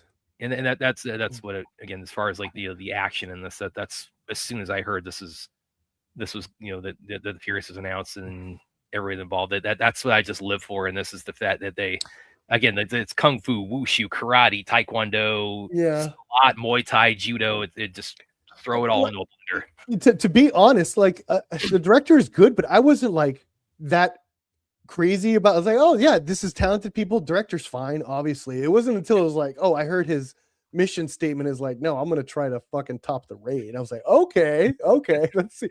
He's like, at worst, that way, like if I like fucking aim for the moon, if I miss, I'm still among the stars, right? Like that's his and now mind frame. And I was like, hell yeah, and then he landed on one of the moons of Jupiter. Yeah. Droga's got to go in here. Is it true? Yes, Droga, I can confirm. Yes, in fact, everybody was kung fu fighting, and their kicks were fast as lightning. I admit it was a little bit frightening, but they did fight with extra timing. So yes. Whoa. What else? We got a couple. This is cool. Look at this. Oh yeah, he's and again, this sets that's what I love about the finale is like everybody's their own motivation to be there. And it's set up like no other, like again, it seems like nothing, but it's like I watch a lot of these action movies that don't do shit like this, where it's like, oh, they're giving you a little extra. Thank you. I'm appreciative of that. Anthony's got Brad in Japan and China when it comes to these martial arts movies. Once these actors can't do their stunt, and I think he means stunts there anymore. Some transition become a direct. Yeah, a lot of them do. Yeah, except for Jackie Chan, which we made fun of. And Jackie has broken every bone in his body about 12 times over, and he's still somehow doing it. And he's still like, hey, get that young. We don't need a young guy in this movie. It's me. Let's go. Jet Li, he's had actually, he's gotten a lot of injuries too. I don't think his has been as reported on, because Jackie like always had the outtakes at the end. Yeah. Jet Li, he's had Yeah, dude. I assume all these guys get fucking hurt in these things. Like, like Donnie, he remember when John Wick 4 was out, he The talked about. unfortunate thing that's happened with Jet Li is that he's had a disease. Oh yeah, Jet Li, he had a hyperthyroidism for a while. That's part of why he stepped back. It was that, and he was also kind of focusing more on his charity work. So that's why he kind of stepped back from movies for quite a while there. But he's got a book. He's doing the tour and YouTube stuff with his daughter now, so he's kind of coming back into the in limelight here. I mean, he might, for all we know, he might be the Furious 2. He was just in what was the one he was just in with Wu Jing? It was the Wuxia one. I dug the hell out of it. It was like a Mad Max Fury Road kind of like Wuxia movie. Blade of the Guardians. I gotta check that one out. Yeah, Wu Jing is still doing his thing. Yeah. Oh, so, wow. so yeah, it's like it's like a desert setting mainly. It's based on a manhwa called This is cinema. From here on in, this is cinema. This shot alone, like him with the rain, the slow motion, the lightning, this is cinema. From here on in. This is the beginning of the finale, by the way. Yeah. It's like Mad Max Fury Road if they were wuxia, so let's play the Guardians. But yeah, going back to the finale. Awesome. Going back to the finale, it's kicking off here. Because the other thing is like Yayan hasn't they've held back on his, because he's fired arrows at people so far in the movie, so they've they've held him and Joey. That's like I mean, unless you've seen their prior work, they kind of keep them a little bit more their skill set hidden, and then we get into this absolutely batshit insane finale. Like these guys, like the next Furious movie could literally get whoever they want. Like they could get because everyone's impressed by this thing. Everyone's gonna want a piece of this. Like they could get Jet Li, they could get anyone. Oh, this is the kind of I imagine this is gonna be like a John Wick situation where like the first one is the proving ground where they have to show, and then the second one's like now everybody's begging them to come aboard. Yeah. Scott Adkins is going to show up. That's if you want to have like a Guilo villain, come on. Yeah. And he was great. He was a great villain in Wolf Warrior. Yeah. We need also have Brent Foster in it. Have who in it? Brent Foster, yes. Yeah, he'd be great. I think he's still fresh, and they might not know, he's still a little fresh. Yeah, but he'll get there. Yeah, but did he hit the ground running with life? Yeah, he did. And as you kind of mentioned Seagal a minute ago, it's like he did a couple before he like really broke out with the there was a couple he did a couple like Seagal's like really like low budget like piece of shit like. Oh really? I never knew that. Yeah, there's a couple with I forget where they're. Not surprisingly, they're not terribly memorable, except for Bren. I mean, as I said to Williams, like as I'm sure will be totally shocking to everybody, like Bren as like the secondary hero, as is the case with every Seagal movie. Like he's the best thing about it. Seagal just walks through the whole thing. It's either him or the girl. Whoever Seagal's with is going to be the best part. I mean, Seagal spends like 80% of it sitting down. Yeah. I haven't seen a Seagal movie and I just don't watch, and I like trash cinema too. Those I don't watch. I almost watched his vampire one, but I was like, eh. Yeah, but his is like landfill cinema. Yeah. He's the one guy who's guaranteed to not be in the Furious 2. This is great. This is where it's like, man, the brutality, and then it feels like a horror film. He was like doing his raid thing here. This is the part where the one time where like the tone kind of like shifts into a little bit like the action horror of like what Timo does. Yeah. By the way, I thought when she just got that rebar there, and then Joey spin kicks her. I thought, okay, she just got killed. And then but then we'll see her a little bit at the Thank God, dude. What a kick, bro. Yeah. Holy shit. Yeah. And actually, Aaron, it's funny. You should also made the Terminator comparison a little bit ago, because this is kind of, I mean, first Terminator, like it's, it's massacring that entire police station. This is so cool. These I love that these two are together for some reason. It just doesn't fit to me, but that makes it perfect. It's like, how do they get together? Are they like buds? Do they drink together? Like, by the way, with the prison bars bent there, this I couldn't help it. This jumped back into this quote from Shanghai Noon. Jump back into when they're in when they're in the prison cell in Shanghai Noon, and Jackie P's on the rag, and he twists it. It's like, I told you the shirt won't break. They said wet shirt don't break, not piss shirt bend bars. I don't know why that stayed with me, but it's a funny line.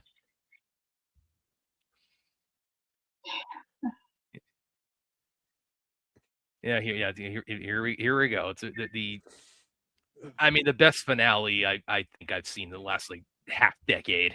Yeah, it was insane. I was not expecting all that. Like, my expectations were high going into this, since like even with that.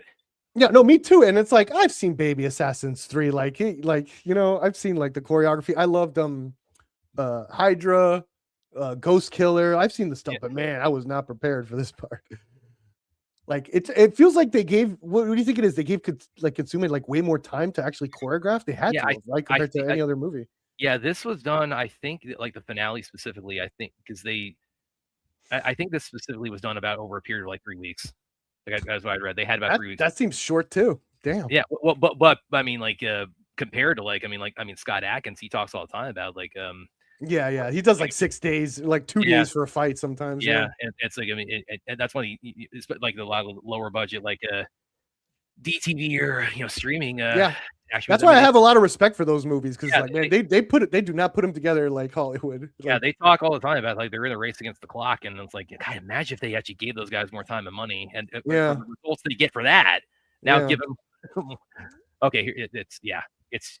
I mean, it's just pandemonium now. It's just like, this is get to the kicks. This is he's got those crazy kicks in here. They know what they're doing too, because they have a little rock score in the background. Like, they know this is amazing. Yeah. Like, it's like, let's give it a rock score. And the flute too.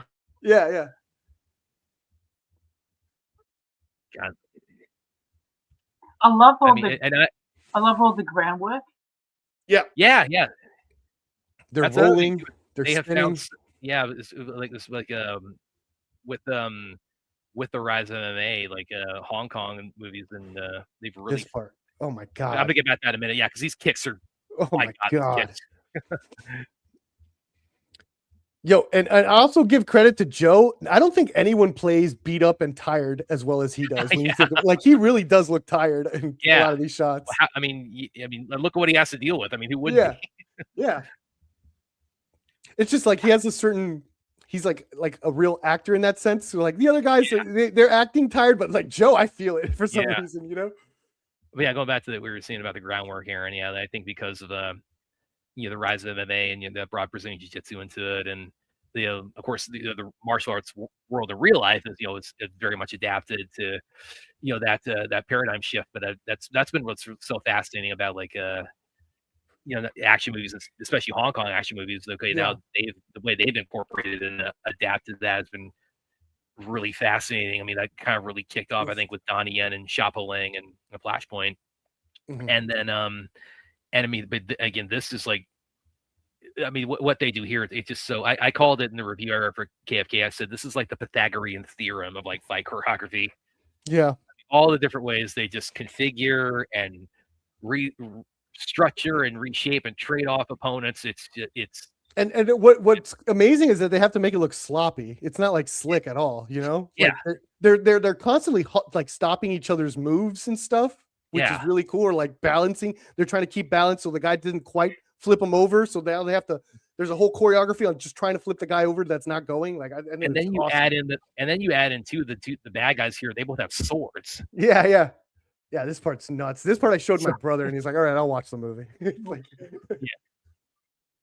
and then we get more. This is the clip, by the way, the Academy shared. And then in a second here, we're about to get the Brian just come out of nowhere and say, "Oh no, I want all you guys dead." This is great.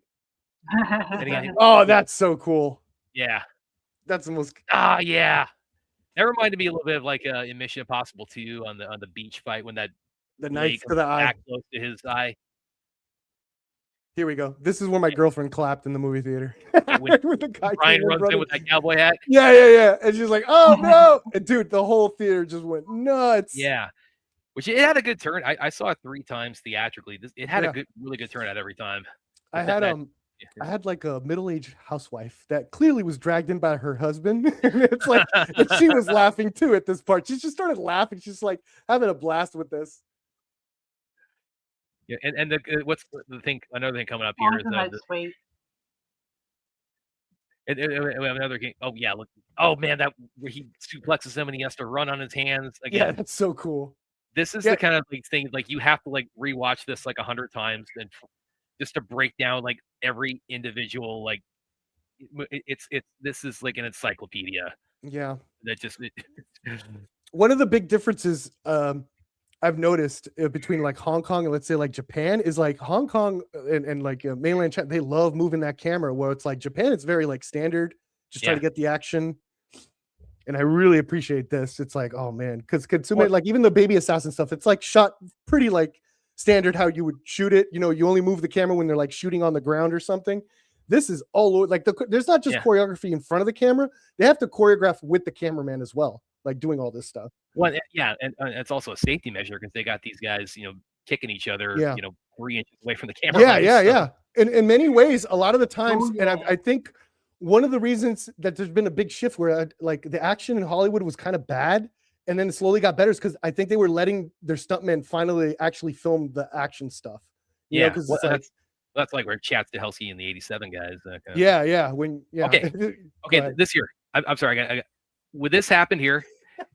this screen split here, that was in the Edco trailer, and I thought that was just for the trailer. When that happened in the movie, my jaw hit the floor. That was a flex.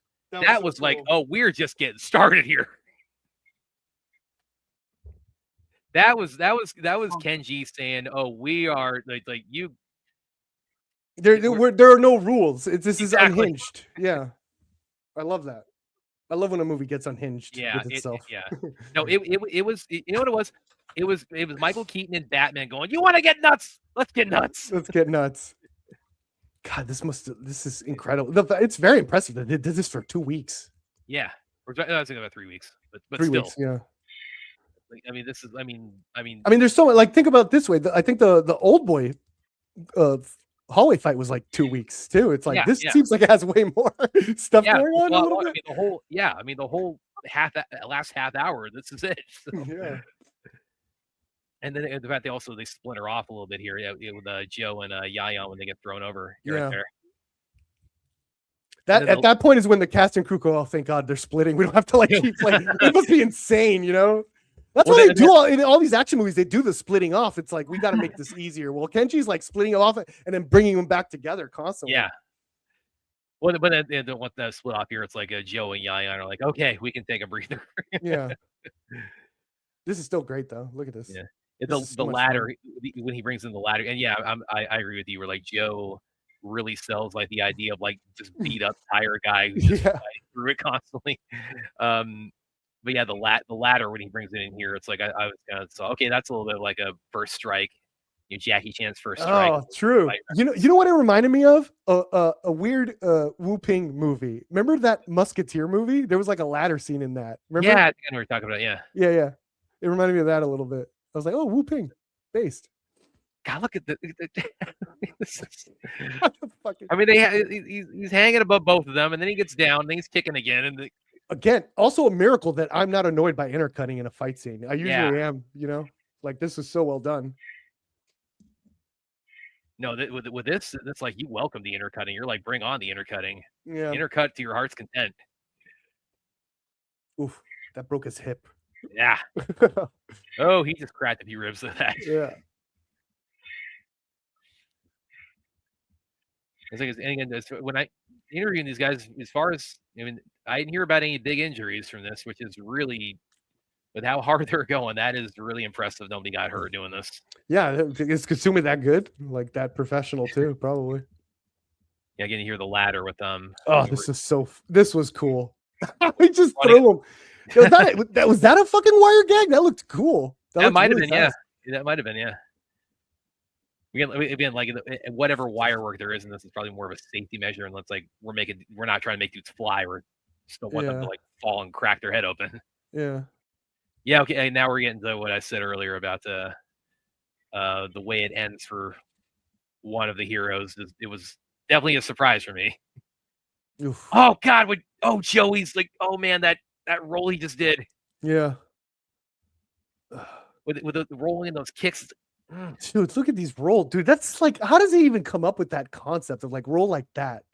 Like some of these things, I don't even know. While like, you're doing it, how do you test it? Like, how do you explain that to your stuntman? This is how I want you to roll. Like, yeah, I really hope they have like a lot of like the previs for this on that. Yeah. I want to hear like how they explain this to the stuntmen, and like the first time they heard it, the first time they're trying to do it in slower and like timed beats. Like, it's for sure. Yeah. And Joe, it's like he's at this point. He's like, I don't know. Would you say he's like? I don't think he's quite as torn up here as he is at the end of The Night Comes for Us. Oh yeah, no. The Night Comes for Us was so barbaric. It kind of shocked. It was like the meat fight was like, whoa. When we got that money shot too, when he like stopped the box cutter, and like sticking out his cheek like that. I mean, that's one. I kind of wonder how they explain like how all the different ways the guys are gonna get torn up in that. Yeah. Oh, that got a big wince in the theater when he gets kicked there and bangs his head on the pole there. Oh. It just keeps going.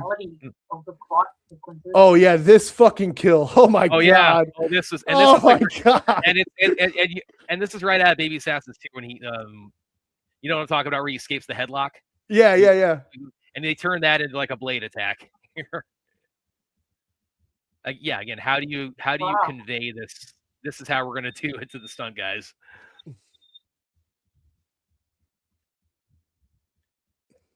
That actually also that right there where he flips him and Joe lands right on top of Yayan. It's like I didn't get this commented on, but that must have been like, man, that must have been painful for the guy underneath.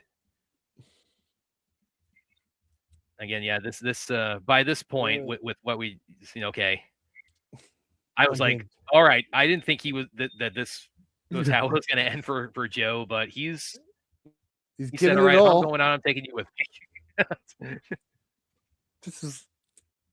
It's like, if I'm going out, it's gonna feel like they're gonna think it was zombie apocalypse happened inside here. Like swearing in my head.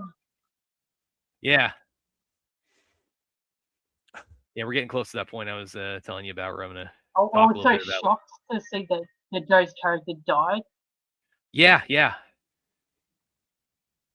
Well, especially because they were already talking about a little bit before, or like I was around Toronto about like, what else could we do with the Furious, and so that suggested to me, okay, it's like they might like, Joe and She, they might make them like like an ongoing duo. It's like, okay, I guess not. They could still do it. Yeah, maybe he has a twin brother. Yeah, dude, that's so like Hong Kong. this just laying in front of each other, just punching each other in the face over and over. Yeah, that was awesome. And again, they hold with Pak Lung, with Joey's character. They hold off until the final stretch where it's like he doesn't do anything physical at all until he takes that. It begins with that bite. So it's just such a assault when he finally he only like he's the kind of bad guy, like he relies, he's very henchman reliant, but he's capable of of getting his hands dirty, but he only does that when he's cornered. Yeah, that's really what I kind of read into this, is that he gets his hands dirty only when it's necessary, but when that happens, it's like, God help you if you're in his path. This is by the way, when they go out the window in a minute here, I thought this was another kind of little bit of a nod to the Raid when Iko tackles the dude and they fall out of the window and land on the scaffolding. Yeah, and then they get shot and he gets shot at, and that was so cool. It turns into a bicycle fight down here. Yeah, that was insane. It's like, what is this guy like? This, he really wants to like show like this is like there was nothing left behind, like everything that everything we could think of, we just put it in there. Well, I'll go a little bit into what I'm kind of with Joey's character here, that because he's on a vendetta here where he talks about like, you destroyed my operation and you indirectly like killed my first of all, he's not taking any accountability for it's like, you're the one who shanked your wife and your daughter, but he's laying the blame for that on them because of they destroyed his operation. But then, in a little bit here, when the kids walk up to him after he's like he got punched in the head so hard by a she that he's got like this late brain aneurysm, and he walks off where it's like I got to go home. I got to get back to my wife and my kid. And it's kind of the idea I read, and that is it's the idea that he's running this criminal empire. He's doing this human trafficking, and he tells the other guys like, I'm only good to you when I'm making money, but you'll throw me under the bus as soon as going gets rough. But he's realizing too late. It's like I already had everything I wanted. It's like I had my wife, I had my child on the way, I had a big house. He didn't realize until it was too late. Like, he didn't have to go into this black market. He ended up costing him. He was a rich man who ended up costing himself everything because of what his greed did. And that's kind of what I sort of saw in his death scene here. Yeah. Oh God, that's a beautiful axe kick. Yeah. That's the flexibility there with that axe kick. There's like a huge blind spot. The fact that he's trafficking kids and his wife is pregnant and he cares about his exactly. Yeah. It's like I was going to be a father. Yeah. Well, I mean, the parents of those kids would like, all those kids. I mean, like they their parents probably would like to have a word. Yeah, asshole. That's literally a parent you're fighting right now. You did this to yourself. Exactly. But and then also when when the two kids walk up to, in a minute here, when they walk up to, stand to defend him,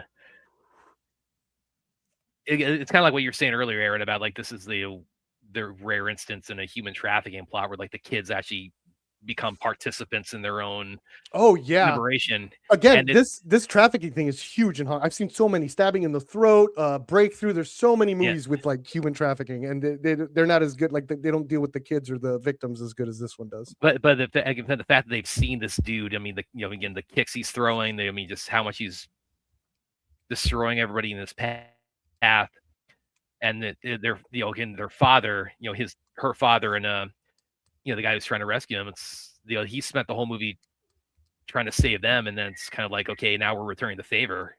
It's like we don't have your fighting skill. We don't have his fighting skill, but you want to get to him, you got to go through us. Yeah, no, it's great, and there's still like story being told here because you have the other kid that fucked him over, and he's like here's seeing like this is what love, this is what loyalty gives you, right? And he's like learning this here, and honor and all this shit. So it's like there's storytelling going on consistently. And then Pak Lung, when these two kids are the only thing standing in his way, and he, again, the effects of all the hits he just took are finally catching up with him, and all he could say is, "I gotta get home to my wife and my daughter." It's almost like he's not even fully lucid right there, where he's not. Yeah. He's not. That's great. I mean, that's also like the shock of what happened to his wife and all that stuff is probably hitting him too. And the fact that he did it, yeah. Again, it's a rich man who didn't realize how rich he was, and that. Look at that shot. And what his own actions cost him, and that he's realizing all that too late. It's like I already had everything I wanted. Yeah, this was really I love this moment when they just walk up like, not gonna happen. You want him, you got to go through us. And they're both limping too. Yeah, she got an arrow through her. She got an arrow in her fucking ankle. She got Achilles.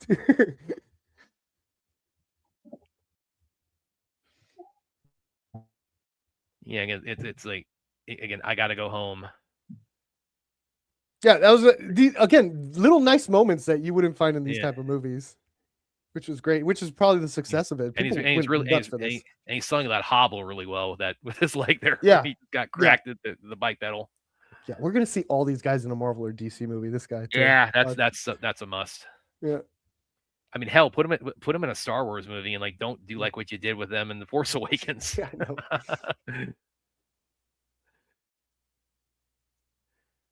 That also the sun's rising too there.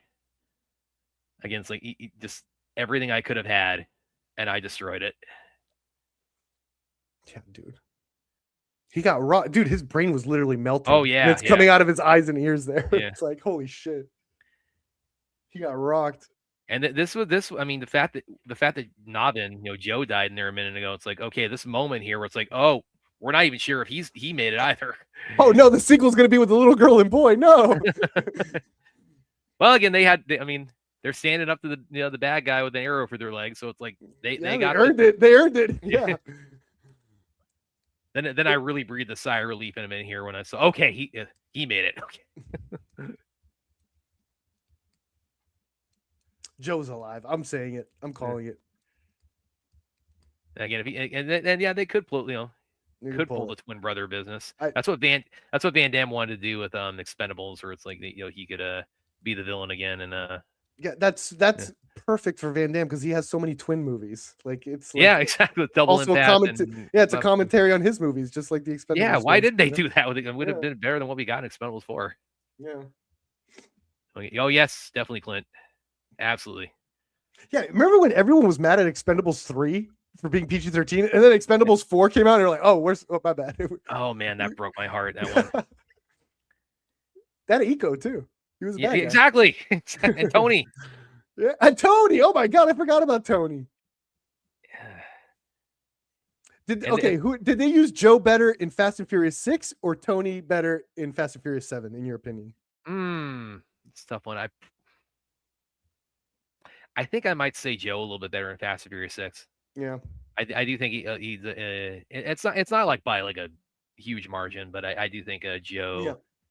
Yeah. It might be because also a little bit they capitalized on Joe's success with the. By the way, it's the cop I mentioned earlier. I thought she had died with that rebar. It's like, oh no, she's. There's Joe's ashes. He's definitely dead. Never mind. Yeah. Oh well, like I said, twin brother. You never know. Twin brother, please. What Van Damme couldn't do, get done. But yeah, that was one of the most unexpected things for me is the fact that Joe, again, I thought he goes out, the hero's death, but again, I was not expecting a death at all. That is Well, this is what made me think. It's like this guy was a secret agent. He was like James Bond of China back in the day or something. Yeah. Well, yeah, because he's sharing his backstory with his daughter. It's like, then he didn't want to tell her before, probably because it was dangerous and didn't want to scare her. I'm assuming, Yeah, Arrow's that. Joe's character could be in women's protection. Yeah. What if that was like a cover? It's like, oh, we're gonna like throw his ashes. Yeah. And then it turns out, oh no, that was because he's like investigating like the underground trafficking ring throughout Southeast Asia. Oh, they just mentioned about Mom. Do you think we could get like, did she die? Did they mention that? I forget. But if she didn't, she could maybe come in a sequel and they get like a. Who did? The mom. They mentioned that I'll tell you how I met your mother, right? Oh yeah, exactly, yeah. So we might have a. Yeah, I could see that. That might be how they would go in the Furious too. Yeah, get a good up and coming female martial artist would be awesome. Yeah, like who's I don't know who's like Amy Johnson. I interviewed her. Well, she is she's Amy Johnson would be good.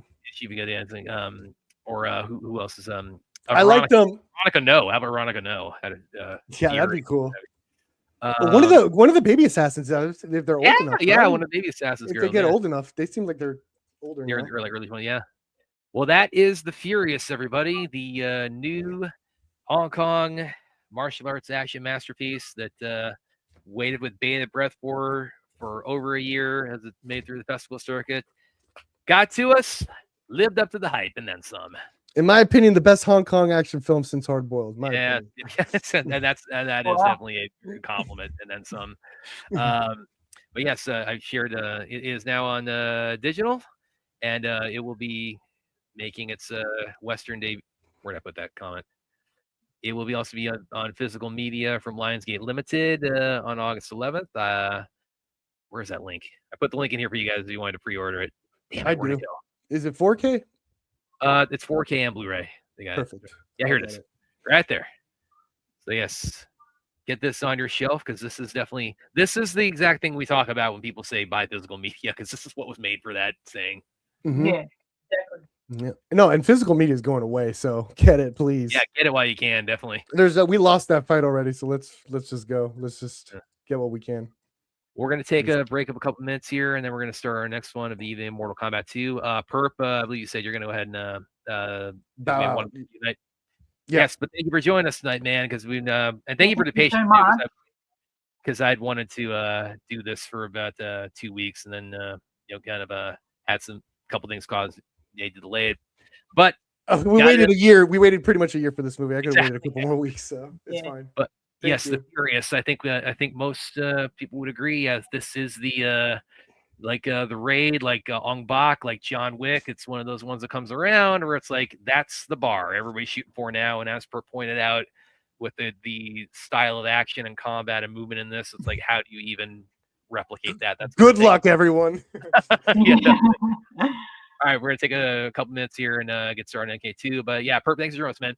Thank you guys. Well, thank you so much. Later, chat. Bye. Everyone hit the like and say hello to William and make sure he watches this movie. All right, bye. Definitely, yeah. I see you, Perp. All right, yes. Let me go ahead and switch over to MK2. Second here. Yeah, Aaron, you got that on digital too, right? Yep. Okay. Yeah, let's get mine up here in a second. Actually, also just got it on a Blu-ray the other day. Right here. Oh, cool. Yeah, like Perp said, it's like physical media. It's not going extinct, but it is definitely becoming a lot more of a specialized kind of item for collectors and what have you. So yes, yeah, if it's being put out in physical media, whether it's the Furious, Mortal Kombat, or what have you, yeah, get it while you can, because times they are changing. All right. Yeah. All right, let me get mine set up to 0 here. Yeah, one more time. Yes, again. This is where you can pre-order the Furious on a Blu-ray and 4K, which I did that the minute I saw that was up. Actually, that's stateside. So do they have any kind of announced physical release for the Furious in Australia? Not as far as I know. Okay, I would imagine. I haven't fully yet. Yeah, I mean, I can't imagine they're gonna that's not gonna. They're doing it here. I mean, it's like they're gonna be doing it everywhere. So yeah, that hasn't been announced yet. That should be before too much longer. All right, go ahead and I got mine set at 0. So Aaron, you got yours? Yep. All right. And actually, right as soon as we hit play, I am actually going to. I need to use the bathroom, so I'm gonna hit play, and then I'll dip out for a second. I'll be right back. Okay. All right. We're starting right at 0. So everybody, actually, I'll give everybody a couple of seconds in the chat to kind of get MK2 synced up. If you're watching along with us. You see a few more of these chats while we're waiting on that. Brad, who do you feel is the next generation of young martial arts actors, both female and male? Well, I definitely feel like the people we just in the movie we just watched are definitely the forerunners of that. Definitely the pioneers of that. I think a lot of the baby assassins, the girls are baby assassins, and they are too. I don't know who else is kind of an up and comer. Bren Foster, most definitely. Oh, he's actually got one. Sure, yeah. He's got one coming up called Relentless. Should be later this year. Where it's like his character. He's actually got a hell of a year this year. He had Mexicali, Beast, and Relentless.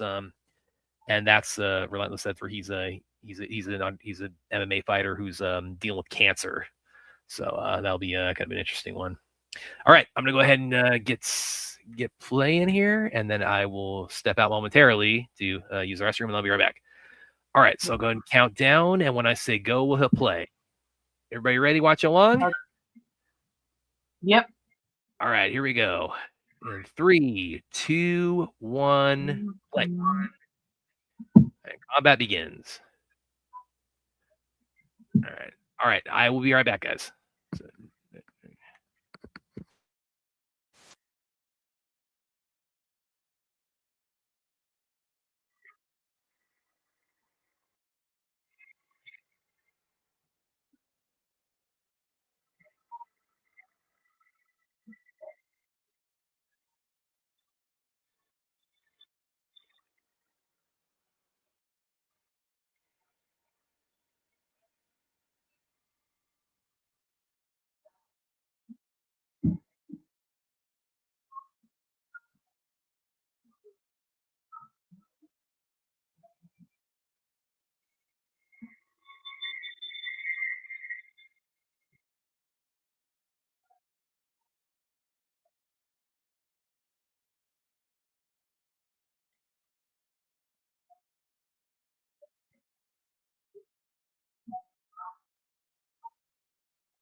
Guys, sorry about that.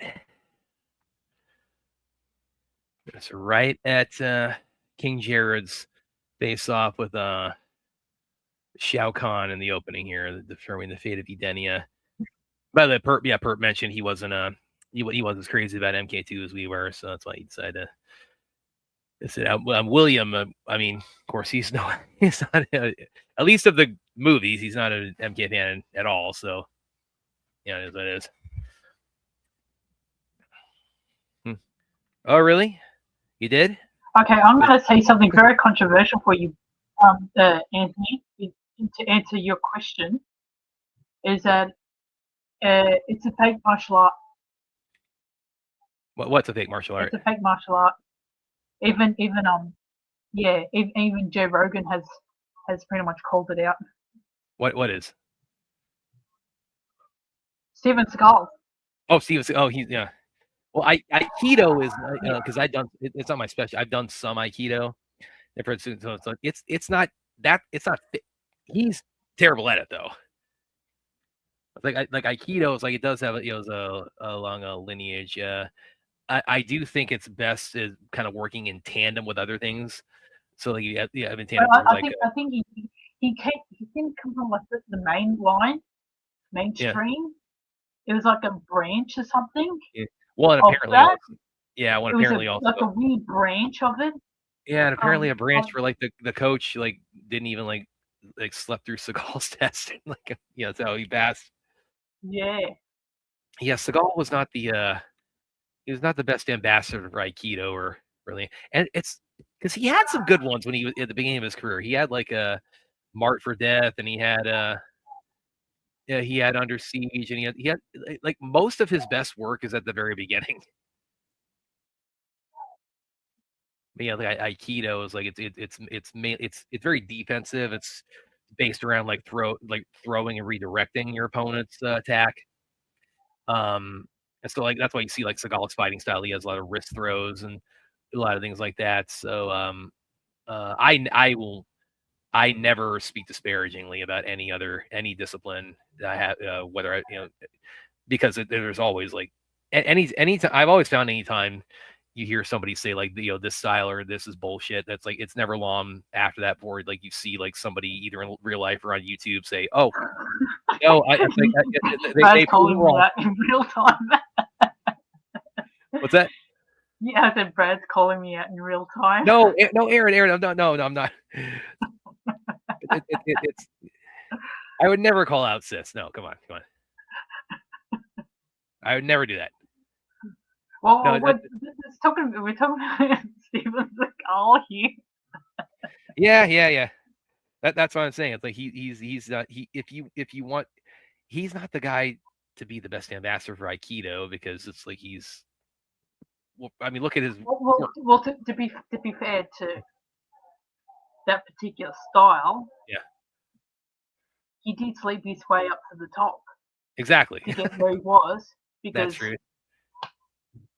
Exactly, nepotism. Yeah, because for people who don't know, he had a relationship and married the sensei's daughter. Yeah, it's not the only relationship he's had that was maybe a little bit illicit.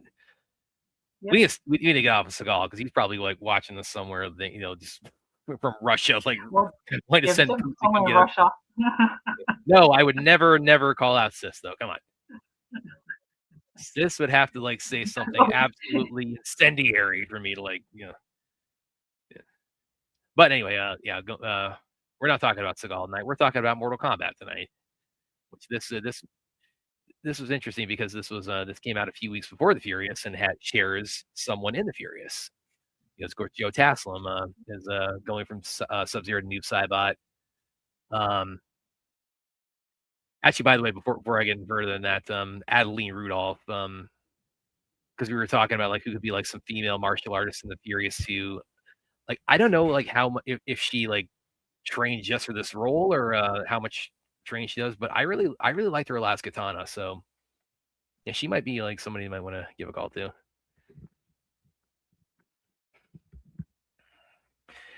Actually, since we're doing a Mortal Kombat movie this evening, I think I'll ask both Aaron and the chat kind of erase history, not just with the games, but also like the the movies, the various ways Mortal Kombat's been adapted over the years. Because I think pretty much everybody agrees that like since 95, MK95, it's been very hit and miss as far as like MK and live action. We had Annihilation. We don't talk about that. It was bad. The best thing about Annihilation was the soundtrack. Well, even that I think was very I think that was very good. But actually, by the way, was this the what you were talking about earlier? Was that the question you were getting back to? Yeah, I was answering. Yeah, with that controversial question. Yeah. No, this Aikido is like I think it does work best when it's like used in concert with like with like something that's more striking, centric. I mean, there are some disciplines I think that kind of work best in kind of a supplementary capacity. It's like Aikido because it's defensive, it's evasive, so it's like there's a place for that. There's a place for those techniques, but I do think also you need to package it with the with some offense too. So that's kind of my perspective on it. So again, I having some experience with it, it's definitely not my specialty, but for about 6 months that I did it, and I could do some throws, do some rolls, but yeah, it's kind of that's my 2 cents on Aikido. But anyway, going back to Mortal Kombat, yeah, Annihilation was an abomination. I mean, it's just about not only it killed Mortal Kombat not only in movie theaters, but I mean, there was also like a period of a couple of years where I think even the games were kind of like a little bit of like a rut there after Annihilation. I mean, it was that bad. That's they how they were planning to do a third one when they were making the second one, and they thought, oh shit. Yeah, and then they had in 2010. This is actually interesting because that was right when I got first set up. When I first got on Twitter, was 2000. I remember this because I was sharing both of these when that happened. Was when they those shorts for Street Fighter, Mortal Kombat, just popped out of nowhere on YouTube and blew everybody away. And that they both eventually became Street Fighter Assassin's Fist and Mortal Kombat Legacy. And Legacy ran for 2 seasons. Had a third that was made but never released. I know that because when I interviewed the director for that, Garrett Warren, for his work on Alita Battle Angel, he mentioned that. In fact, interesting thing with that, not only did MK Legacy that had a 3rd season, Louis Tan was in that. From these movies, he was I believe he was Kung Jin in that. Kung Lao's nephew in that. So that I guess Mortal Kombat has like has a Snyder cut. But then they also had the TV show the Mortal Kombat Conquest in '98. Conquest, yeah. Yeah, that was the prequel of the movies. That was focused very much on Kung Lao. Yeah, and then we had the the dark period, and then we got the web series. Then eventually got to the MK21, which I thought actually I'll go about that in a minute. I'm gonna kind of talk about the Uncaged Fury short here. This is interesting because I'm curious your thoughts on this, Aaron, because this is a Johnny Cage movie within the movie, and I remember first time seeing this in the theater, like this looks pretty cheesy. This looks like a parody, almost like a Hong Kong Phooey kind of parody they would do, like a Van Damme movie. And I thought, yeah, this doesn't, this doesn't like American Ninja type. Yeah, something like that. And I thought, well, it's like, is this something that would like be a big hit for a big action star's career? And then I kind of thought about that more like, well, maybe that's kind of the point where it's like where you cut to the next scene and he's at the convention, no one's showing up to his booth. Maybe that's the point. It's like, oh yeah, this is where Johnny Cage's movies started to suck.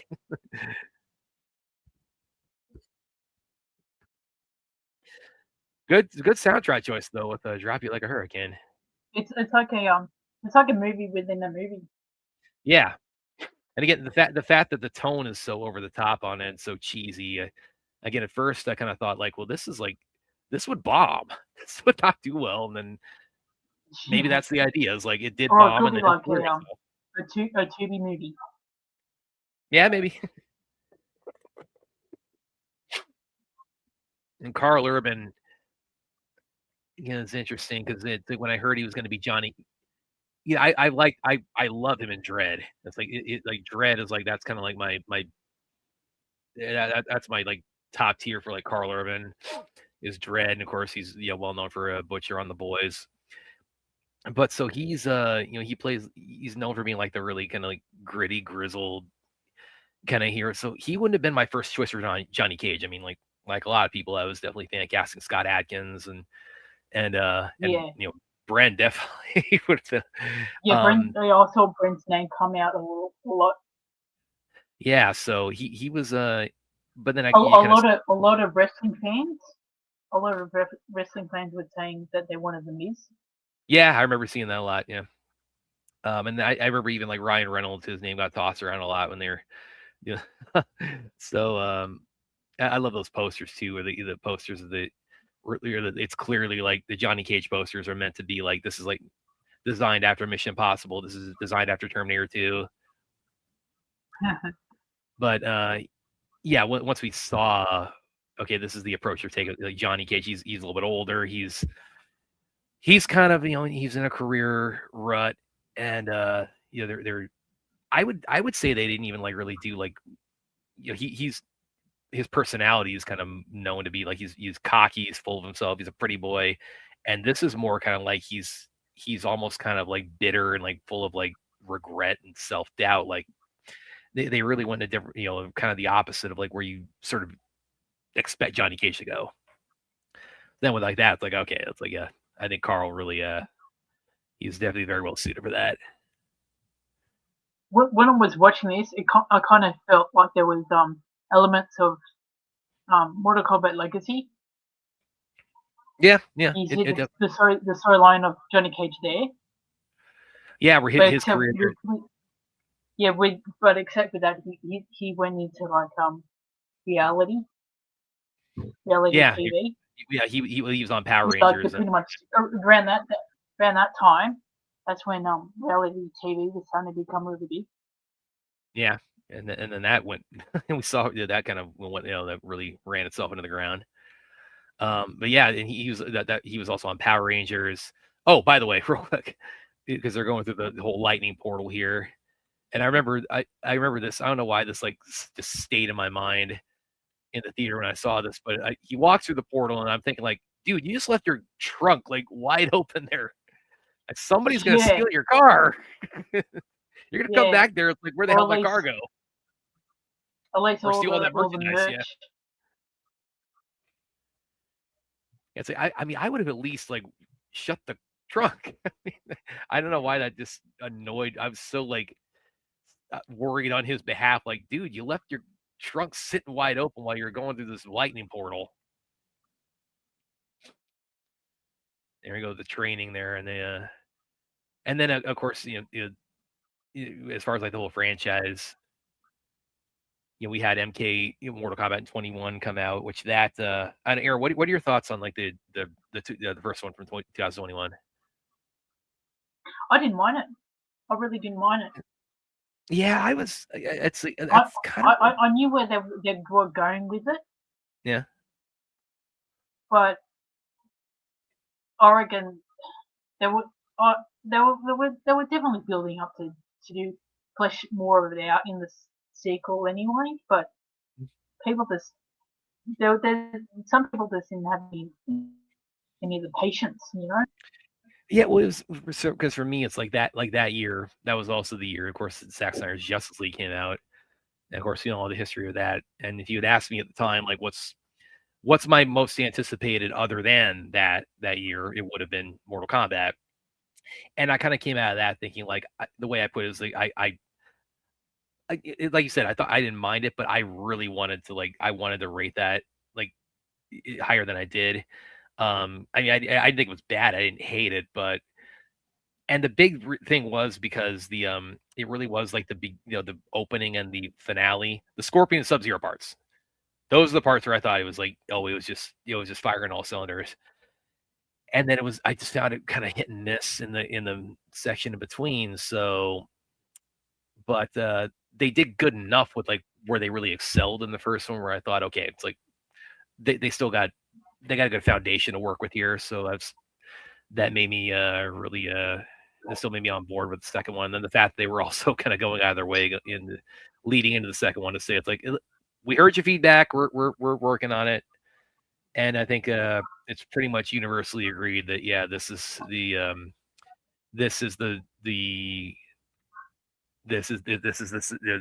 major. This is the better of the two. This is a pretty big step up.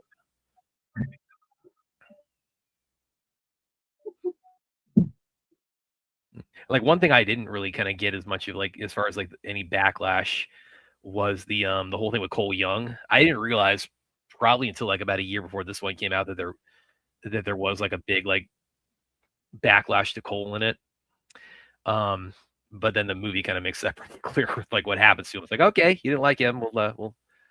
We'll recalibrate. Lewis Tan, he's got to be such a good sport.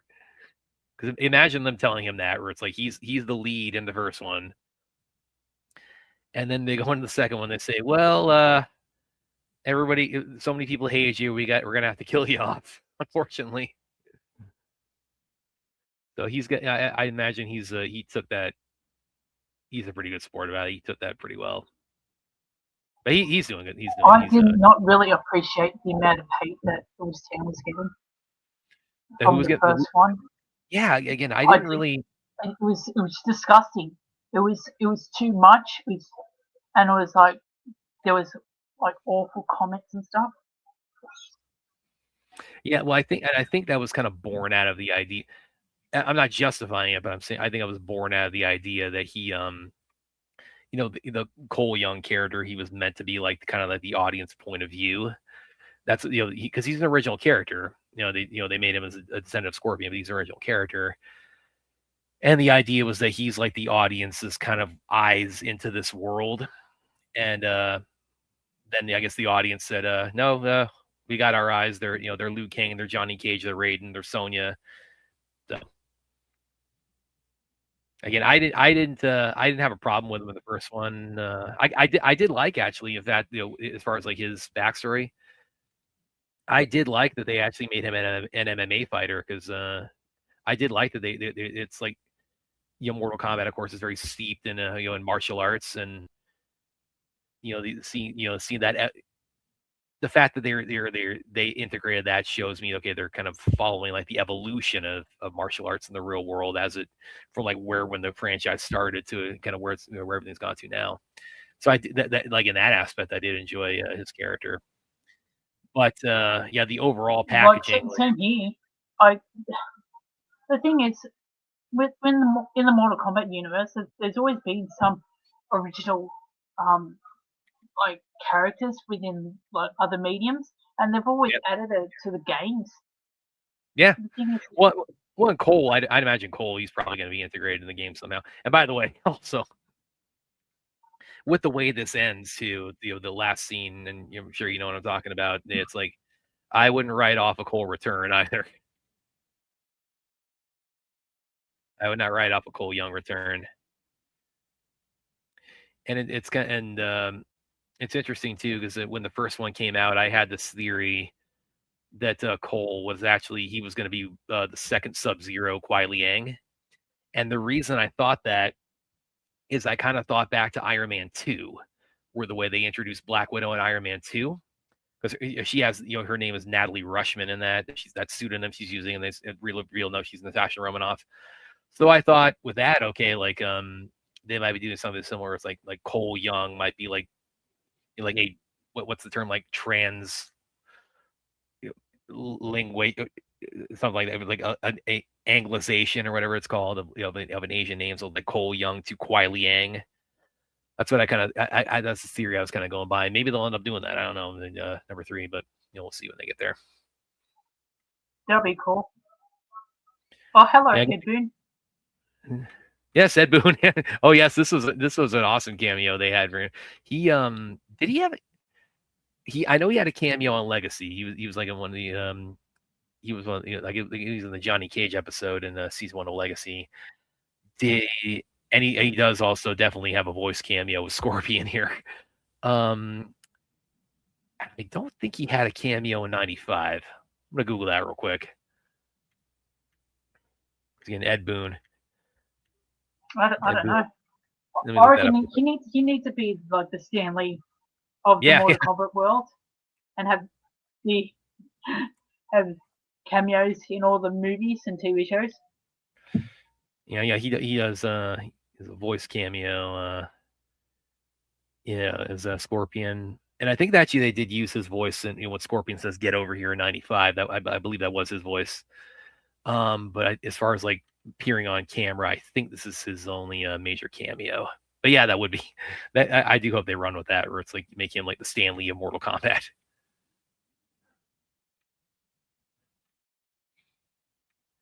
That would be pretty awesome. In the third one, they better bring Toasty. Yeah. They better bring Toasty.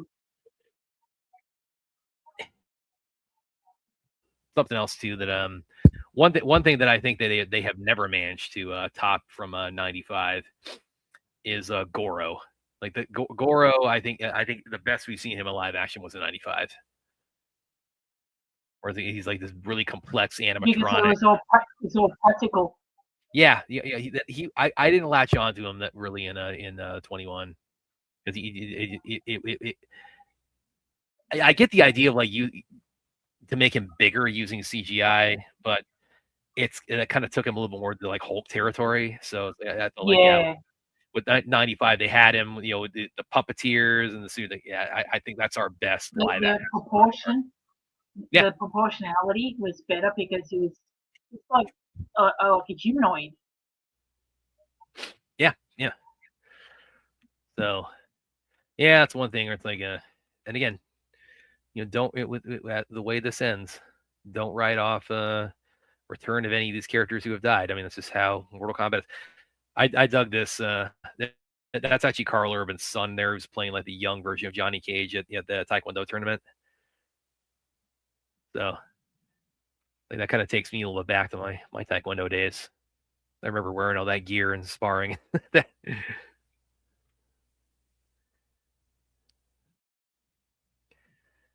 And then Ed, his cameo is named Ed.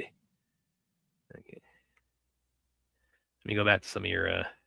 Oh, okay. This must have been the Seagal question here. Is black belt? Is that very hard martial arts to achieve?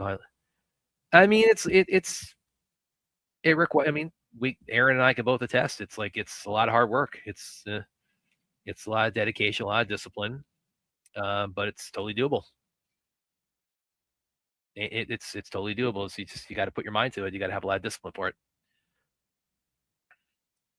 Which again makes you wonder how did Seagal get his? Because it's like he ain't got a lot of either of those.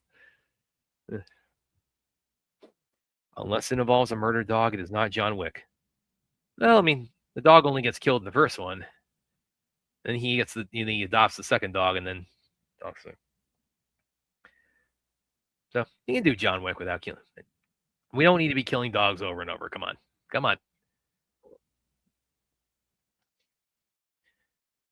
God, I'm so glad they brought Kano back.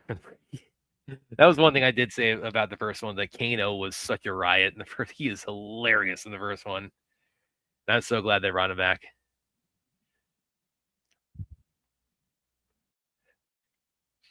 Not only they brought him back, but again, the way they bring him back and the idea that, they want to control him like they do Kung Lao, but his soul is already so corrupted. It can't be further corrupted.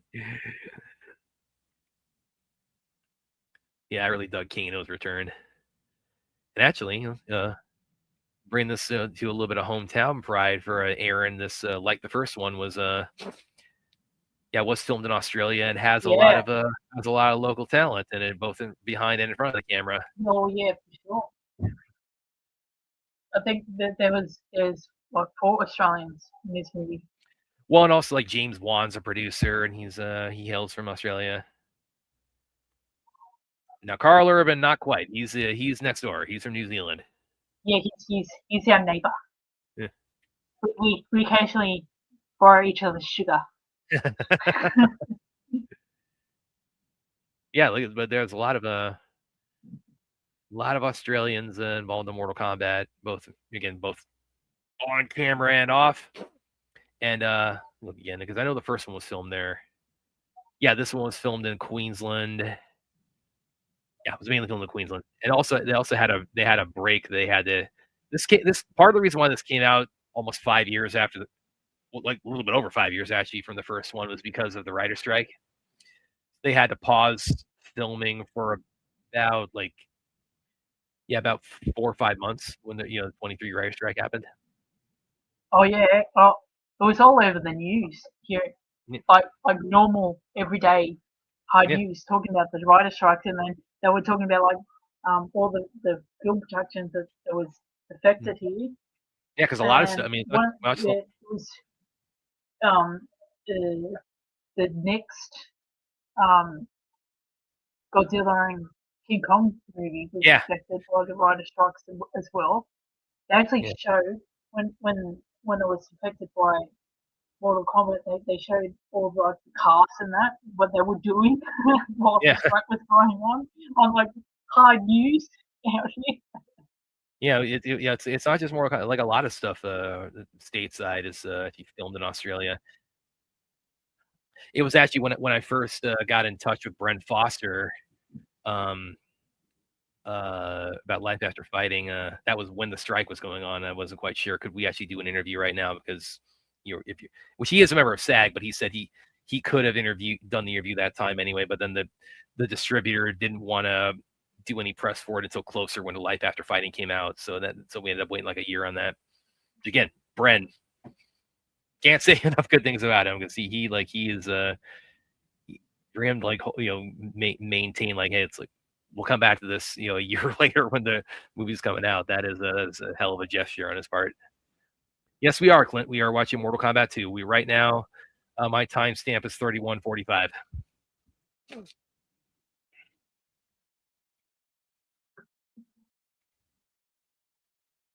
You got Sonia, she's Australian. Yep. And you got Pino, who's an Aussie. Quan Chi is an Aussie. You got and James Wan, producer, is an Aussie. Yeah, Tydell, she's Australian. Yep. And King Jared, he's an Aussie. So there's about 5 Aussies in the cast. Oh, by the way, Aaron, I really dug that part where he's right when the fight's ending. Johnny's he's kind of wobbling there. I dug that because I'm sure many gamers have been there. I know I have many times where you get to the end of a fight in Mortal Kombat and you get the whole finish him thing, and you're in a situation where you're trying to hit the keys to do a fatality and you can't pull it off in time, so they're just wobbling there, and if you don't pull it off in time, they just keel over. That's kind of what I took that as. It was a little bit of a nod to that. Yeah. You get to choose whether you want to just finish them off or just let them flop to the ground. Yeah, but there's also been many times where okay, I have to mash this button, this button, this button, this button, and if you can't do it in time, they just fall over. I mean, guys, especially when I was a kid versus playing Mortal Kombat, there many times. I was I think we both were definitely of the generation where when MK and Street Fighter and Tekken were first getting big. Did you ever go to the any of the local arcades? Oh yeah.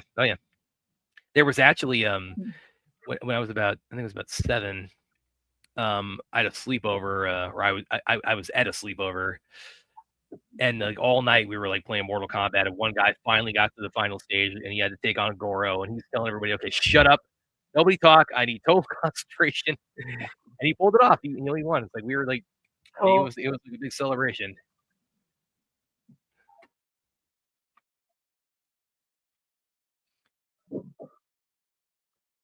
It says I could handle Mortal Kombat movies. So what we're seeing right now is Australian crime right here. What's that? What we're seeing here is Australian on Australian crime. Yeah. Which actually, I was at first when this fight happened, I thought, really, that's all the Sindel we're gonna get. But then they revive her with Quan Chi a little bit later. It's like, okay, good. Sindel is interesting because she's like she's one of the campier characters in Annihilation. Like, too bad you will die.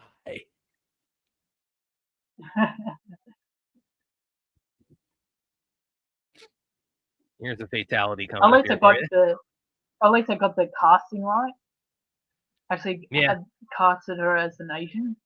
Yeah. Yeah, don't Last Airbender this, guys. Please don't. The sleepovers. No, I was 7 years old. What are you talking about? 2 weeks ago. I know I look like I'm early 20s, but come on. I had a special joystick to. Yeah, I'm not gonna read anything into that because I know you want me to. The good thing about having like local actors in a production like this is if you need to promote the movie, they're already there. Yeah. In Australia, and they did bring them out, like all the different local circuits around here, especially like all the breakfast shows to promote the movie. Yeah. I wish I would have. Again, I didn't get to. I didn't interview anybody like as Mortal Kombat was coming. Like the interview I did with Joe for the Furious, that was a little bit after it come out, so I kind of worked a little bit. I didn't even like get really any question for that. I just said, oh, like as we're kind of wrapping up, it's like, okay, I can't wait to see more of your work, and like including it more of like by Bihan's future. And Joe was like, yeah, definitely we'll be able to see about that, and because it is still kind of it's interesting with this one and the last one, where the first one the first one came out when they were doing the the day and date releases on HBO Max because of COVID. And the first one didn't do like spectacular, the box office. Yeah. It did. Yeah, the budget was 55, box office 84.4, and that's less than like 95. But apparently like the how well it did very, very well on HBO Max. I guess that apparently that was kind of the deciding factor on greenlighting too. And then this one, it's substantially surpassed that. The budget was 80 and it did 129.5. So that actually, in like raw dollars, I mean, this isn't factoring inflation in, but like just in raw dollars, that makes it the biggest MK movie thus far. But the director has kind of said, we're still kind of waiting and seeing on MK3, but it just went on HBO Max and apparently doing pretty awesome there. So it seems like HBO Max is kind of like really the deciding factor every time they greenlight anything further in this particular iteration. But I know we've said on Twitter a lot, like we definitely back what Ludi Lin and Max Huang want to do as far as like do an MK Shaolin Monk spinoff. Oh please, I want to see that so bad. And this ends in a way, I'll kind of talk about it more when we get to this. This ends in such a way where like you could like kind of splinter off and do both of those, like MK Shaolin Monks and MK3 directly. Clint Singh. I wasn't trying to make you say anything. I had a joystick with pause 10 times a second. Well, again, I mean, the way you phrased it here made it sound like a double entendre, man. And we know our audience definitely likes to find ways to do that. They can totally turn these into a full-blown cinematic universe if they wanted to. Yeah, and like MK Shaolin Monks. They could do more. They can do more with Sub-Zero. Yeah. Well, like and that's one thing I really I dug about this one was because the focal points are definitely Johnny Cage and Katana, but it also kind of like the kind of the through line of like Liu Kang's arc with Kung Lao, with like the one thing, I couldn't save you now, I'm going to try to save you from beyond the grave, and kind of how his story ends in this. It's like, okay, that feels like a setup for like where they could go with it and feel like, yeah, teaming up and MK Shaolin Monks kind of like putting the spotlight on those two, because those are two of my as far as like characters and playing Mortal Kombat. I mean, I was definitely always a Liu Kang guy because I was a big Bruce Lee fan, he is Bruce Lee. He's the Bruce Lee of the Mortal Kombat franchise. And Kung Lao, same thing. I love both the Shaolin monk characters. And then Johnny was one of my big characters. And I think also was pretty big as a kid into Scorpion and Sub-Zero. I mean, I experimented with all the different characters, but those were a lot of my big ones. I wonder what characters are going to add to the third one. Yeah, you know who I'd love to see that really got shortchanged in Annihilation? I'd love to see Nightwolf. Yeah. Nightwolf, because what does he do? He just shows up and tells Liu Kang, okay, you got to pass the test, and he throws a tomahawk at him and knocks him out. That's what he does. That's he'd be one of the ones I'd want to see most in MK2 or MK3 would be Nightwolf. I think is there anybody anything else they did that? Let's see. Well, definitely the second Sub-Zero. That'll be Kuai Liang. Yeah. Definitely the good Sub-Zero. I have never done that, Brad. How can I get Brad to say something bad? The closest, hey, Brad. Yes. And you know what's like? I mentioned this whole thing started. I mentioned this kind of casually, 2 or 3 times on the show. It's like, hey, I like the raid, and you guys just turned this into this running joke about Brad likes nothing but the raid.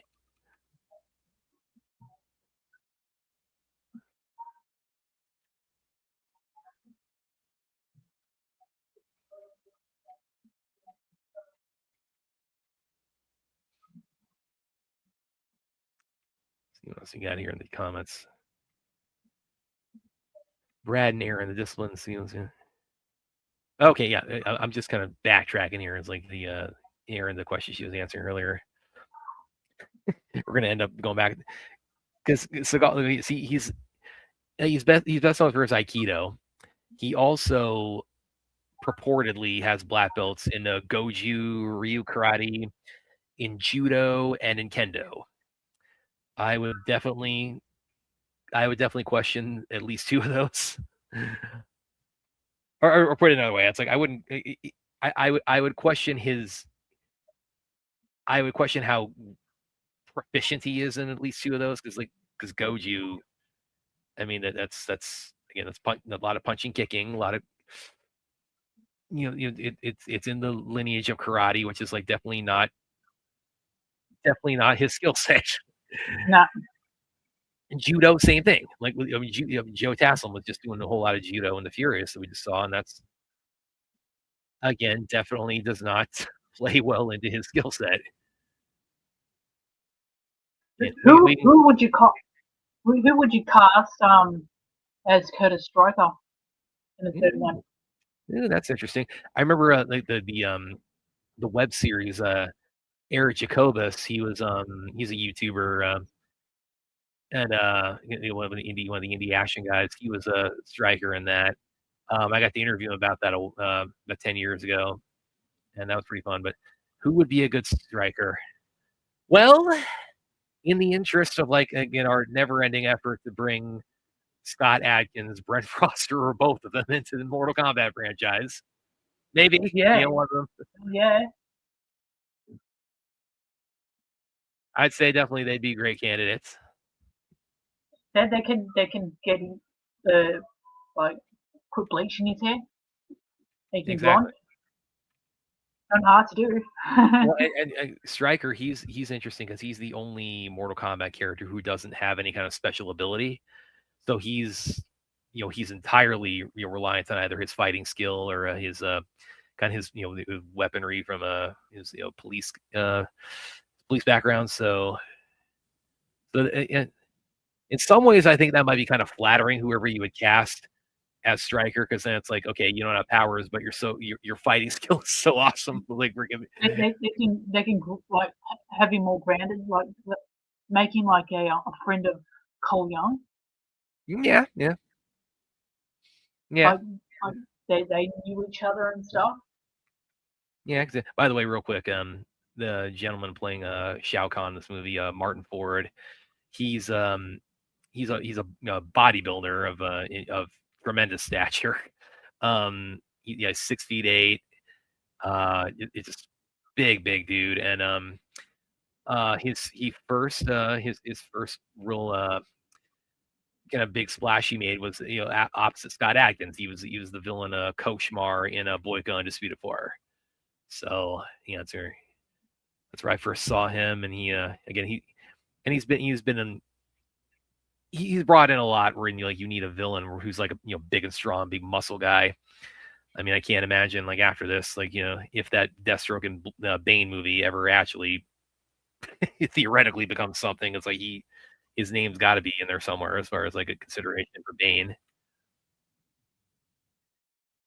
But yeah, they brought him in as Shao Kahn, and I really dug his Shao Kahn. He's as far as he's bodying really tyrannical. He's a dude.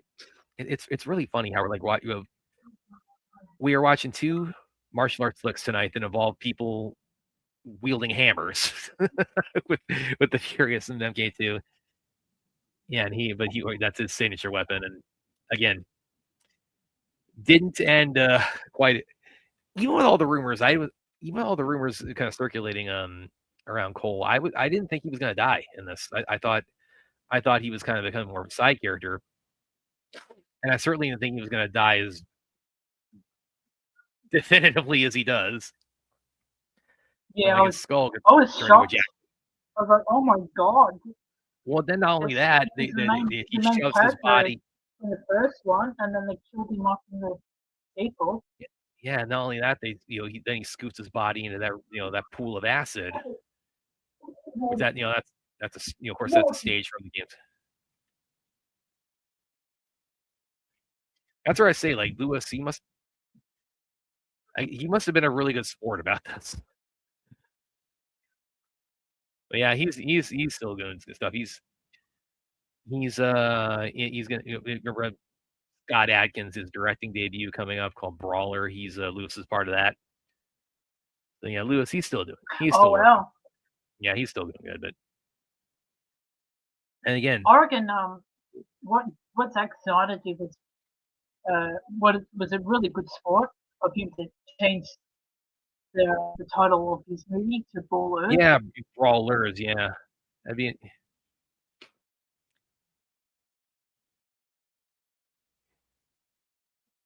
Because the thing is, Zack had every right to keep the name, since it was.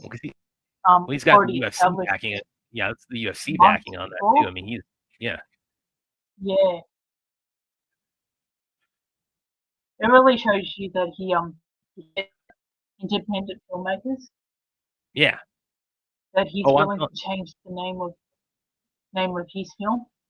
Yeah, I'm telling you, if we ever get him on the show, I'm point blank. That Batman in the Warehouse. You saw the raid. You said you wanted to do that with Batman, and it's like when I get that affirmation, it's like, oh, I'm going to tell William I called it all along.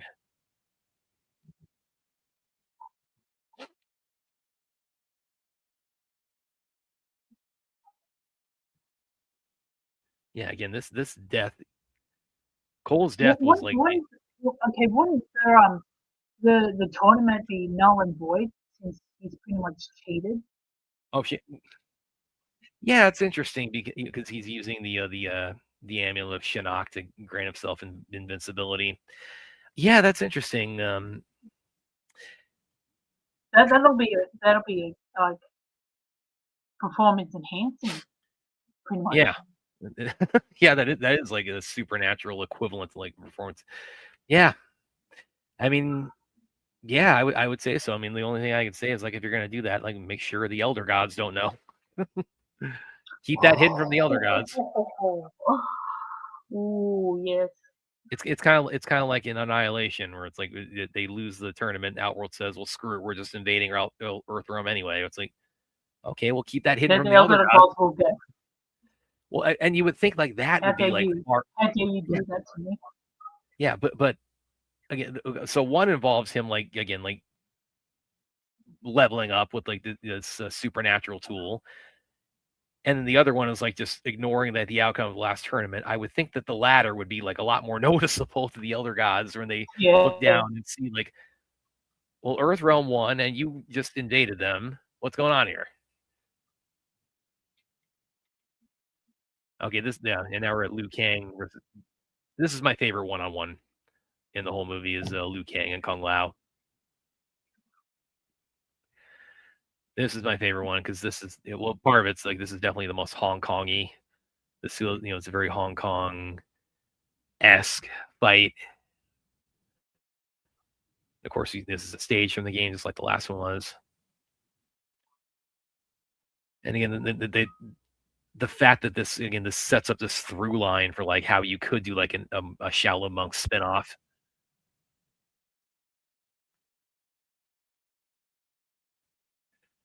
For those of you know, by the way, Max Huang, he's from Germany actually.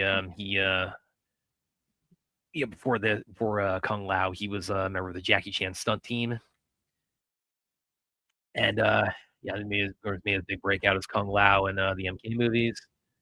In fact, he's actually who was asked the question earlier about like who would be like the next generation of like movie martial artists. I think Max is also probably deserving of that. Max and Ludi Lin, I think, are deserving of that distinction. It's like everything they do here. This is my favorite one-on-one in the movie, and the fact that's with two of my favorite characters.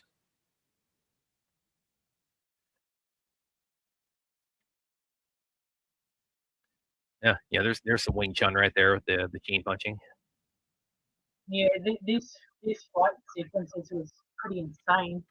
Yeah.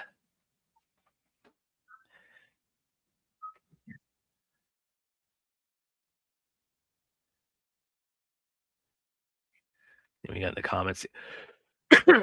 Yeah. Beware my power. The ambulance of MacGuffin will be instantly useful later. Yeah, always is. Well, again, it's like Mortal Kombat, like sorcery and supernatural elements are kind of like it's baked into it as much as martial arts and fatalities. So, and it makes it. I mean, Shao Kahn just on his own is a very formidable threat. Then you add that into it, it's like how much that elevates the stakes of this, where it's like, how are we going to win this tournament when he's using this thing that we literally can't kill him? I love that they have like, it's not just how great the fight choreography is here, but then also like adding like Kung Lao's hat just whizzing all around them. They have to keep dodging that. I was like when they in fight scenes when they can like add like something with the environment that like makes that adds to the danger, or they don't have to just they're not just the two opponents aren't just fighting each other. There's also like something else that can kill them.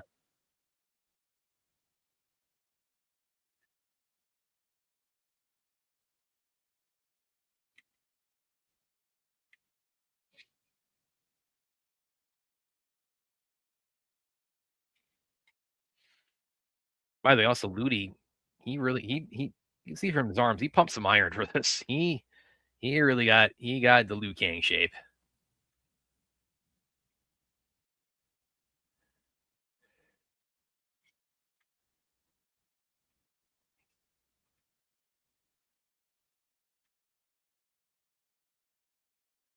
I said this is goth Kung Lao. Goth Kung Lao. That kind of I mean, you're not wrong. It's like he's wearing all black. His eyes are black. He looked like he could go to like a new metal concert and have a good time. Yeah, I felt the tragedy of this. I mean, this is it's a fatality. Kung Lao's usually using on somebody else. It's wielded on him now. Yeah, the through line this sets up. It's like I really hope they take Ludi and Max up on that on doing even if they did it as like a like not gonna be like what like the theatrical like main franchise, but if they did it as like a web series on HBO Max. Like even if they did like that, I'd really be down for that.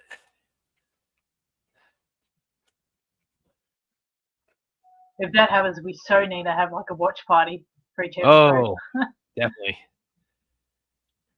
I think this might be more of an Aaron question. Definitely a William question if you're here. Did you see episode 2 of Star Trek Strange New Worlds? It has a brand new genre for Star Trek. I have not. I haven't really caught up to it. I haven't seen the last season. But I really like Strange New Worlds. Milo, is there somebody there in the background? Yeah, it's my dog. Oh, wait a minute. So you got a dog too, huh? Mm-hmm. Yeah. So again, William, how much more? What do we need to show you, William, to drop the skepticism? Yeah, Murphy. Yeah, Murphy's asleep in the other room.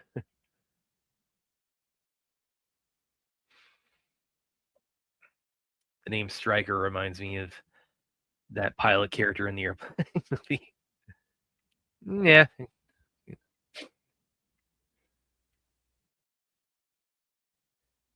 Funny too, we're doing this. Even I mean, it's the winter months in Australia, but it's funny that we're doing this watch party night for Mortal Kombat 2 and the Furious, and those definitely. Well, I mean, this was pretty much. Well, I mean, I guess you could say Devil Wears Prada kind of was more kind of like kicked off the summer this year, but then Mortal Kombat definitely really kind of drove from after that, and then the Furious version. So these are both that we're doing tonight. We're very like at the beginning of like the summer movie season, and here we are, pretty much wrapping up summer with kind of the opening act of it. Actually, Aaron, but also let me ask you, when does when do like how does summer vacation work in Australia for like most like for like middle school, high school? And when do they usually go back to school? Like when does summer start? When is like summer break, or I guess winter break? When does it start? When does it end usually? Well, the summer break is during around like Christmas time. Oh, okay. And the school year starts at the beginning. And the school year starts at the beginning of the year. Okay. Okay. So early February. Okay, that's interesting because you were summer months here, or where we're in right now, and I get in the dojo because my assistant coaching life, I hear a lot from the kids about their things like going back to school. Their summer break usually it's starting about mid-June. A lot of them mostly were going back tomorrow, like school starting back for them tomorrow for a lot of them. And there's one kid who told me there's at least one who at one of the charter schools started back last Monday. So every time I hear the kids in school talk, their summer break is just shrinking and shrinking and shrinking.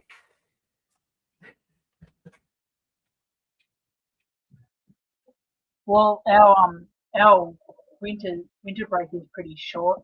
We normally have I think almost like a break between each term. Yeah. Of school. So the summer break is generally the longest one. Yeah. And the pretty much like two weeks for each of the other terms. We used to have a longer winter break, but we don't anymore. It's just like a normal term break. I got thoughts about like the public school system that I'm not going to go into, because that'll take up the whole show.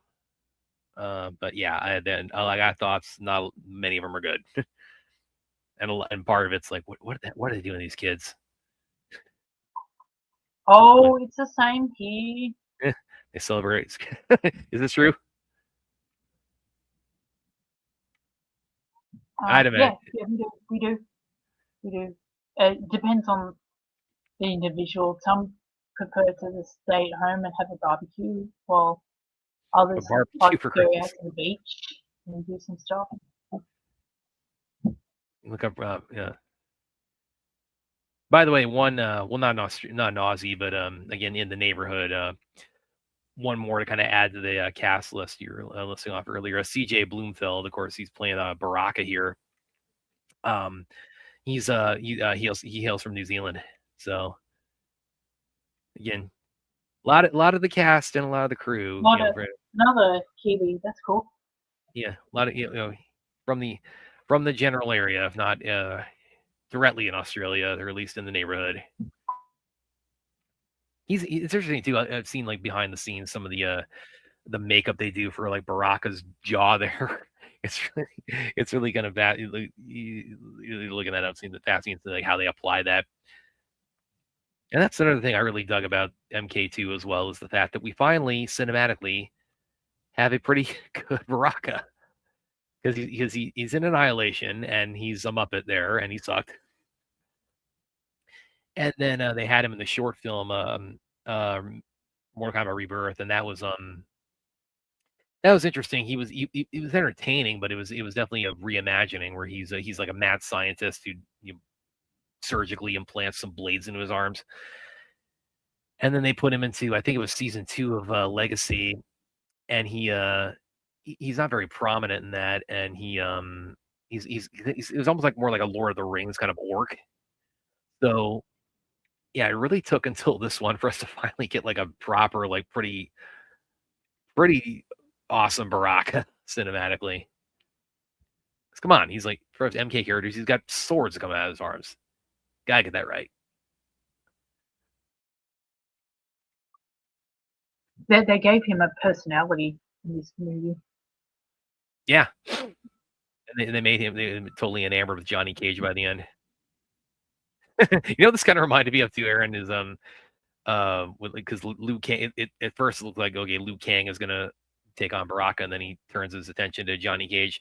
That kind of reminds me of in Enter the Dragon at the end when Bolo comes out and looks like he's gonna, and like Bruce Lee steps in and like John Sax's like, no, okay, I got this. So it's like, it's a good fight scene, but it kind of cheats us out of like the Bruce Lee character fight.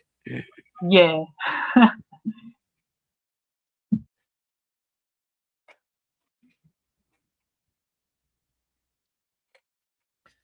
By the way, Makad Brooks, of course, also he who was he on Supergirl?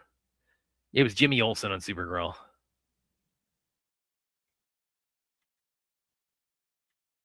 Not in Supergirl recently. That was a different one. It's like the Supergirl TV show. Yeah. Yeah. I reckon he played a better Jimmy Olsen than the guy in Superman. Yeah, well, that guy's getting a TV show apparently, allegedly. I don't know if I have any faith in that, but.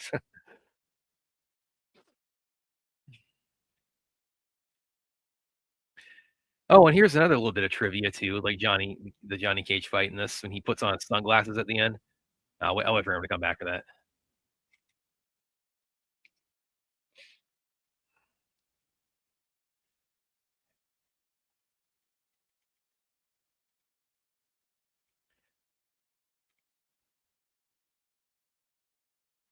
We got a pretty awesome turnout then. We got 65 people watching. Yeah, for those of you watching, of course, we watched The Furious earlier, and watching Mortal Kombat 2 right now. Right now, the timestamp is at 1 hour, 3 minutes, 50 seconds. And so if you're following along at home, that's our current timestamp. And if you are not already, please like and subscribe to Sci-Fi Center channel on YouTube.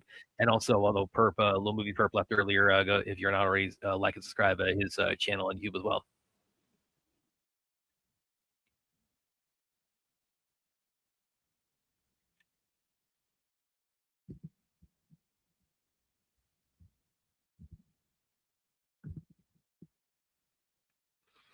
Mm.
Showtime.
Yeah, Aaron, I was waiting for you to come back because the one it's kind of mentioned, with the fight with in the fight with Baraka and Johnny Cage, when he pulls out his sunglasses there and kind of works his courage back up. I remember thinking in the theater, it's like I think it's the first time because usually he gets his sunglasses crushed or destroyed. Whereas it's like that, those are $500 sunglasses, asshole. Oh, this time it's like, oh, he gets to keep his sunglasses. That's like the source of like his Johnny Cage-ness.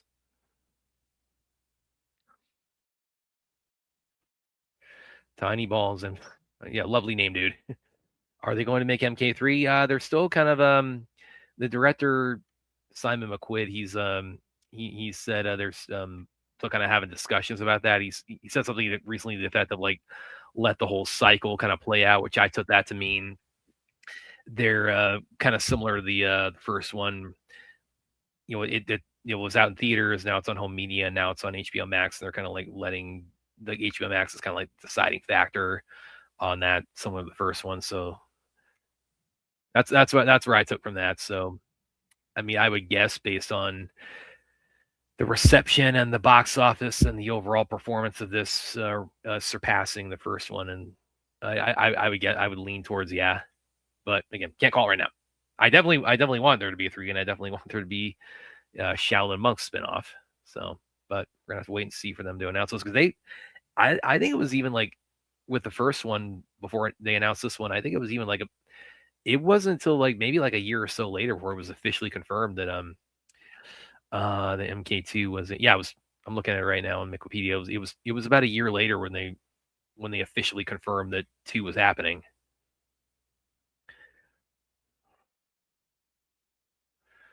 I mean, by that, I mean, they said before that, like, the whole in development kind of line was on it, but yeah, it wasn't immediate after the first one.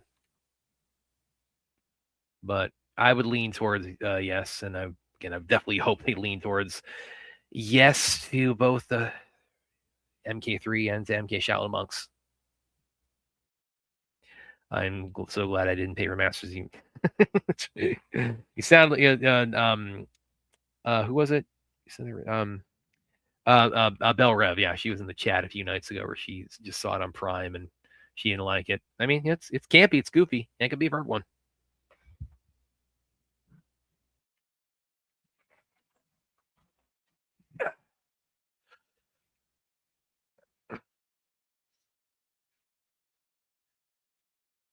And again, Katana is usually not as, at least in MK adaptations, she's not usually as much kind of the tip of the spear. It's kind of one of the lead characters as she is in this. It's like a kind of, that was a pleasant surprise in this for me. I kind of compare it to she's a little bit like Cyborg in Zack Snyder's Justice League, where it's like we knew going into this like Johnny Cage was, they made that clear he was the kind of the focal character, but then you see it's like there's this curveball. It's like, okay, it's Katana is as central, in some ways even more so.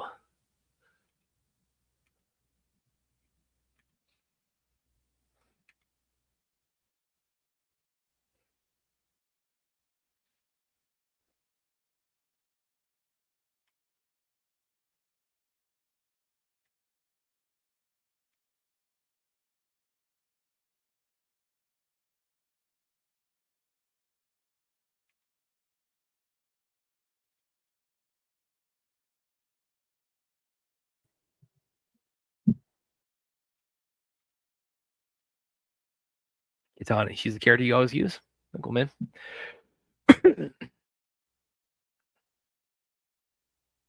Actually, also, since of course, since we're watching one of the two big video game movies of this year, the other being we were seeing Street Fighter in October, which that's actually putting out a couple of clips now. There was actually one that played, the Ryu versus Blanca one that played ahead of when I went and saw Spider-Man the other night. I'm getting pretty. What are your thoughts on that, Aaron? I'm getting my hopes up kind of for that for Street Fighter, even though again I'm still kind of butthurt a little bit about like Assassin's Sister World Warrior kind of petered out, due to politics and shifting rights and things like that. That still kind of leaves me heartbroken. But I'm kind of getting my hopes up for the new Street Fighter. Yeah, I reckon it's pretty. It looks really good. I'm really surprised about that. It's definitely leaning into the kind of the goofier side of Street Fighter, which is going to be interesting kind of contrast with MK2, because this, I mean, it's got a lot of camp, but it plays itself a lot more straightforward, MK2, compared to kind of the marketing of what we see in Street Fighter.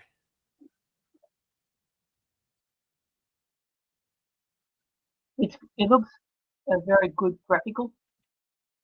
Very graphical.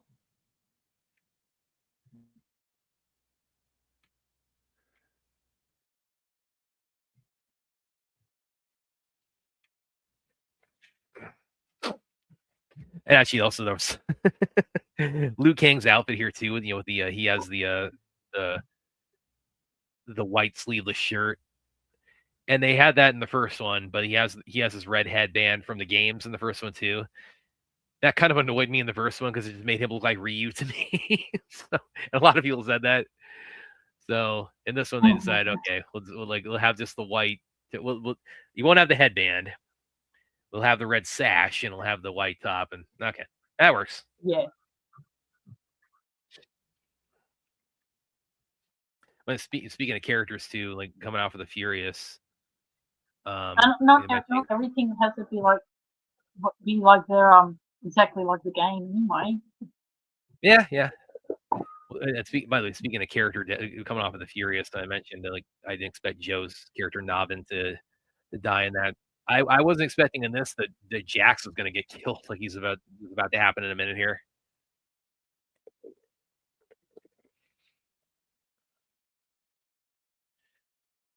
I do like it when they throw us curveballs, though. When the idea anybody can buy the farm. Life.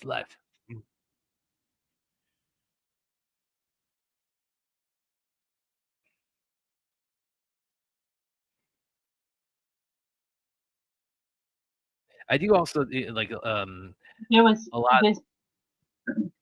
Go ahead.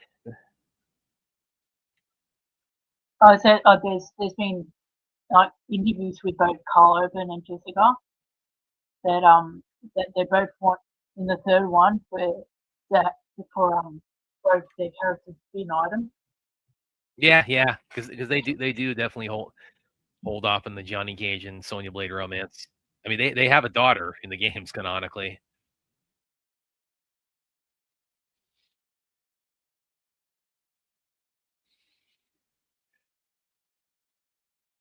And what was that? I was going to mention another point a second ago. Damn it, I lost my train of thought on that. Oh yeah.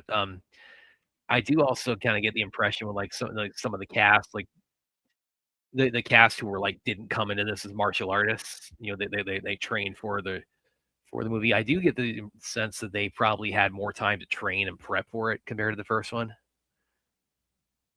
Like Jessica Manimi in particular, I do her fight scenes I think are a lot better in this one. I do like her fights a lot more. So like a lot of them, I think.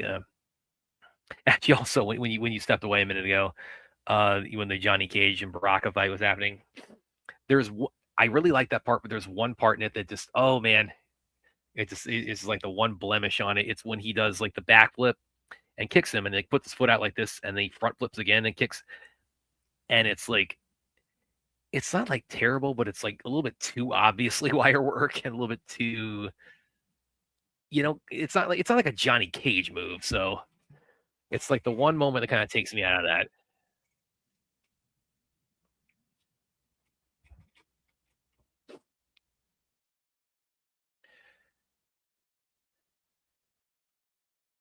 And yes, also in MK3, it's not negotiable. We have to have more Kano. Josh Lawson just ate this role alive. He just had such a blast as Kano.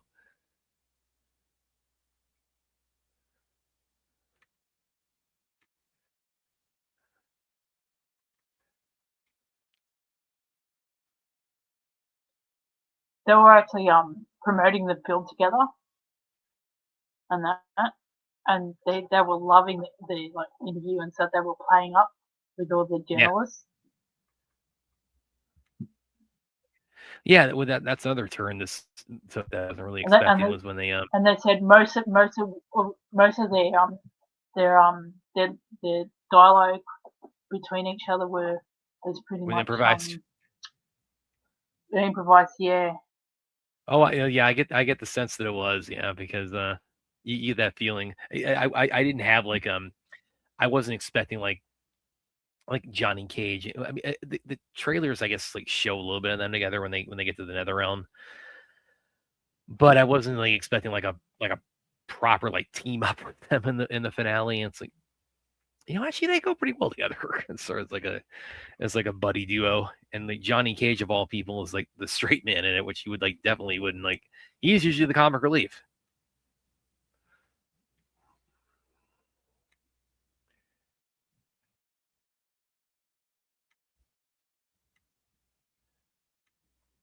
And actually, as we're doing the watch party, good old Zack Snyder decided to go on Instagram and stir the pot some more. So, Aaron, I'll shoot that to you right now. I'm not going to show it on screen. It'll be all over social media in 5 minutes anyway. But I just saw it as we're watching. So go ahead, check it out. I'm sure he's rubbing his hands together and just laughing at the reaction this is going to cause.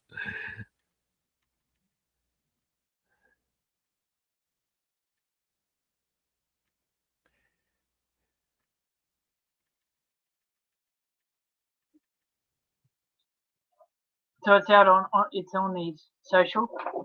Yeah, it's on his Instagram. I just sent the link to you. Oh, okay. I'm not on Instagram. Oh, okay. Well, okay. I'll have a look on his X. It's all right. I'll look at his X account. Well, he didn't share it on Twitter, but I'll share this. Somebody else screenshot it. I'll share that with you. God, Kano has got like no restraint, and he's got no filter. Okay, here it is. Yeah, here it is. I sent it to Aaron.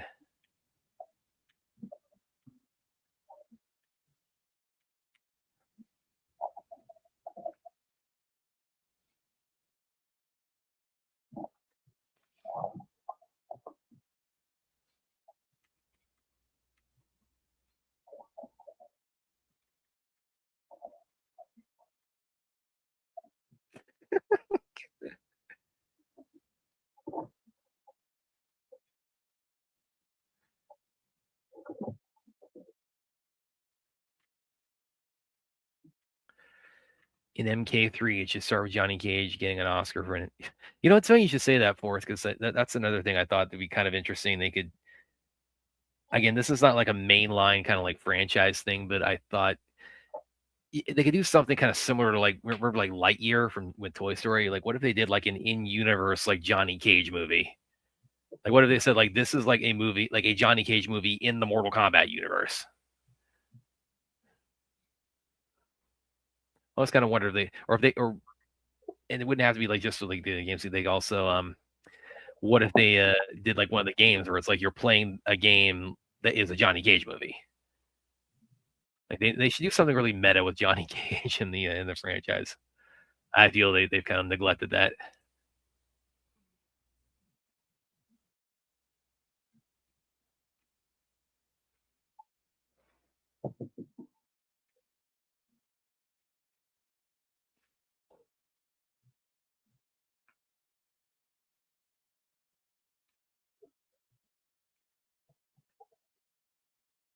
Oh. Oh, you saw it?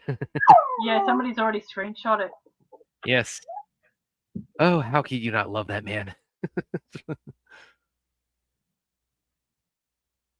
You never know when he's gonna do it either. He's just like, oh, I'll just take something off my phone, just throw a grenade in the internet, and let them hashtag away.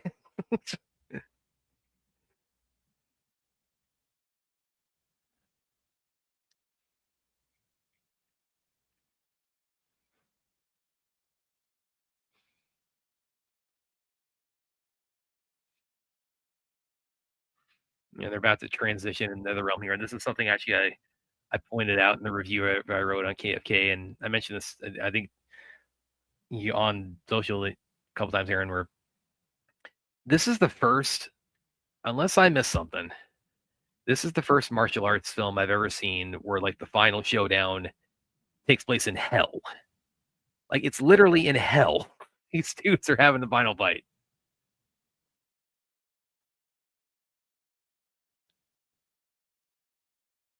It's a biblical showdown. Exactly. Like the closest thing I could think of offhand is the ending of Spawn from '97, and that has, I mean, all respect. I mean, Michael Jai White, all the respect in the world, but yeah. And he's actually spoken very disparagingly of that movie too. But yeah, that finale, those effects have not aged well at all.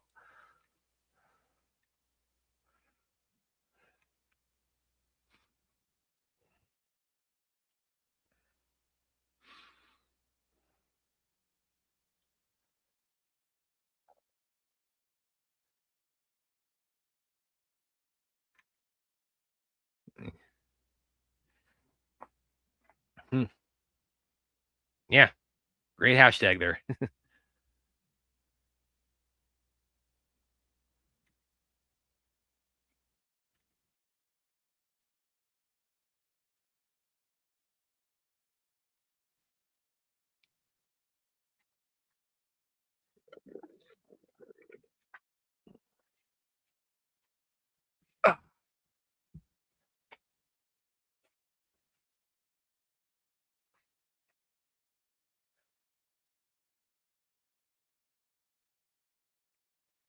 Yeah.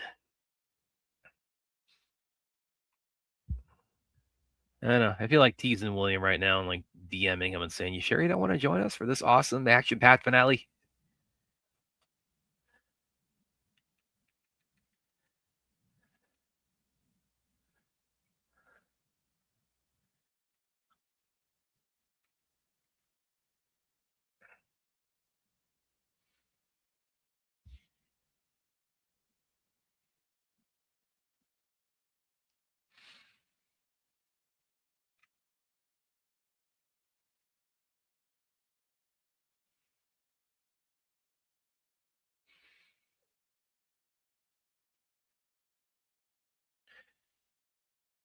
By the way, Aaron, since you're the big Harry Potter fan out of the two of us, and now this is not me speaking disparagingly of like the set design or anything here, but I've been to Universal Islands of Adventure, and some it's a good design. It's a really good design for Outworld and Edenia, but part of me also like I see like the design of the buildings and kind of the kind of close knit structure, everything. It really kind of reminds me of like the Hogwarts place in a Universal Islands of Adventure. I don't know. Do you get any kind of like Hogwarts feel out of this?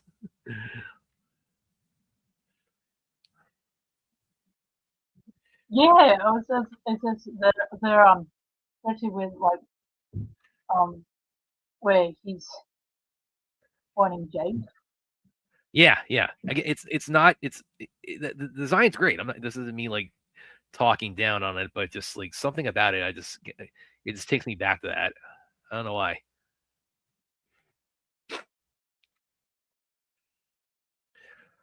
I think William would rather be dealing with AT&T about Grubhub delivering a.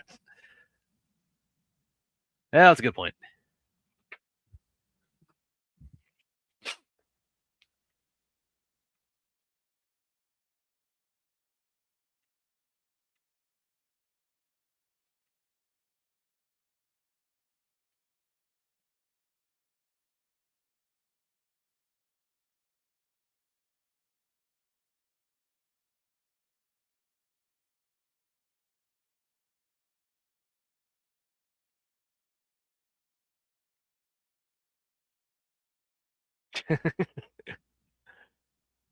I love that. It's like, how do you destroy it? Well, fuck if I know.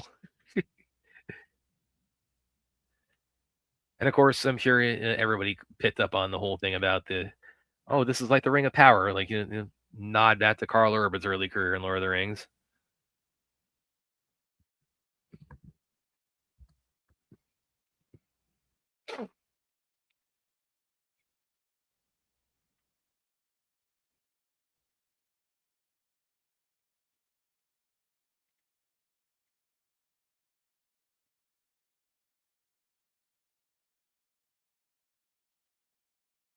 Another thing too, also that is an upgrade from 95 is that because Liu Kang in 95 he only at the very end only shoots off his fireball one time, and this is like I really liked with the fight choreography of Liu Kang how they really integrate. I mean, he's very offensive with his fireballs. I mean, that's like he uses that as much as his kicking, punching, everything. I mean, his fire it's interwoven with it so seamlessly, and again, it's a weapon he wields, in a very in a very integrated way with his overall martial arts skill. And then again, they save it very, very. I'm not saying that was like a bad approach to 95, but again, this is an involved way of portraying that. So that was something else I really dug about, like integrating the powers into the fight scenes.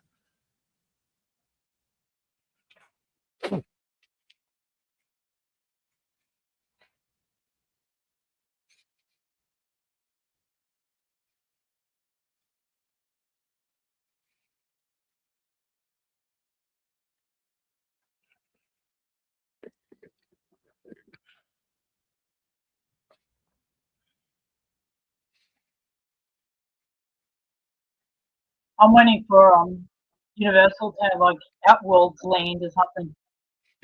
Yeah.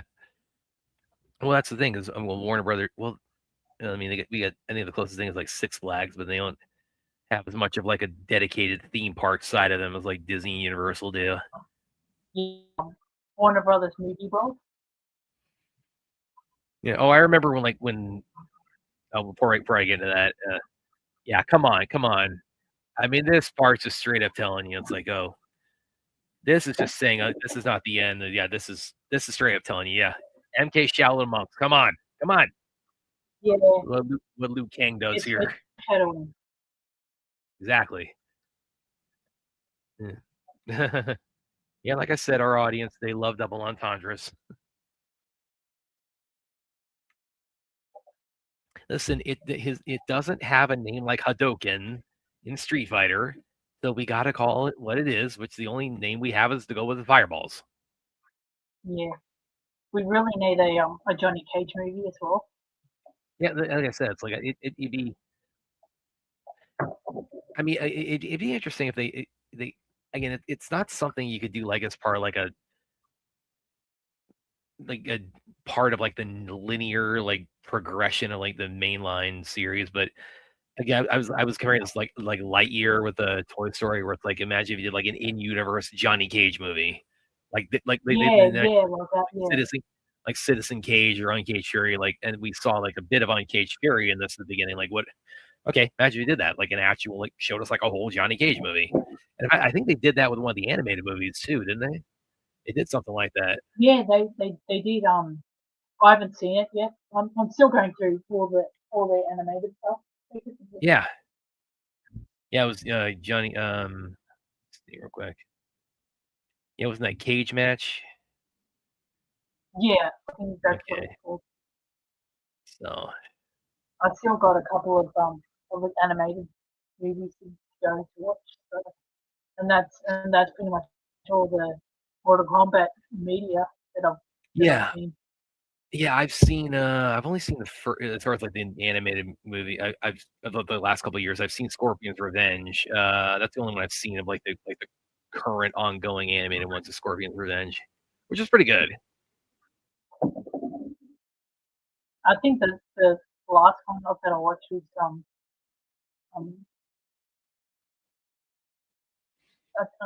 not yeah, I think it was Kung Lao.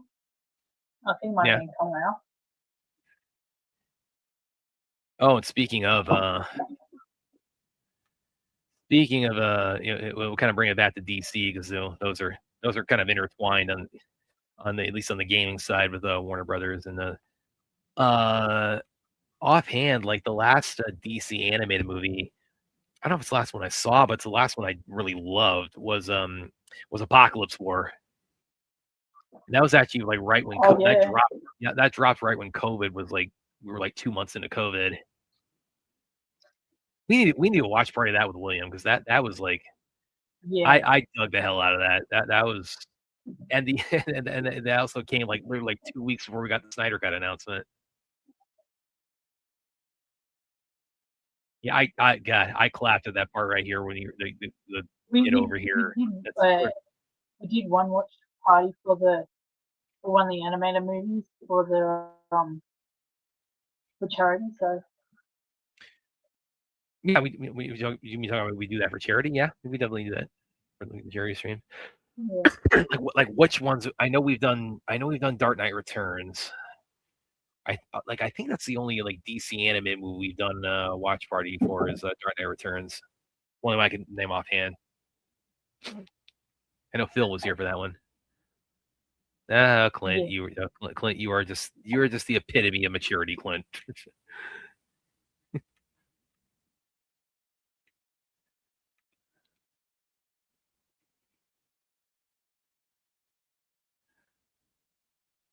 Oh, and this coming up here when Raiden heals and wakes up, because that's something else. Like the MK movies, they've done it once, where he's been like an active participant in the tournament, and it sucked. So, but like he comes to life and he does his lightning bolt attack. The thing is, he can't really participate because of the fact that he's because he is kind of part of like the realm of he's within the inner circle of the other gods. He's pretty much he's technically an elder god because his father is an elder. Yeah, so he kind of lopsides it a little bit too much in Earthrealm's favor if he's an active combatant. The Raid, yes, I agree. Always agree. Come on. They can make a Johnny Cage movie where one of his B movies contains info to something greater, like an artifact or a stunt coordinator. Yeah. Or how about this? What if they did it like a mockumentary? Like what if they did like something like District 9 where they did like it's like kind of like half like the finished product and like half interviews. That'd be kind of interesting if they did like a mockumentary, cool. Like the making of like a Johnny Cage, and like you could like have it interspersed into that. You could have like his career fluctuations and his background and everything like that. Oh yeah. That'd really something. Again, I think they were kind of like dipping their toes in those waters with MK Legacy. Yeah, well, the thing is, he wanted to go through and do a reality show. Yeah, and they steal his idea. Yeah.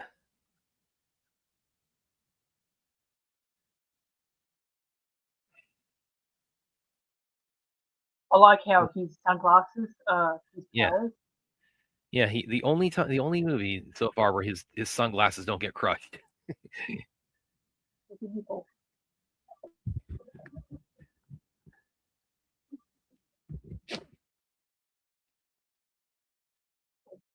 Finally unlocks his special ability.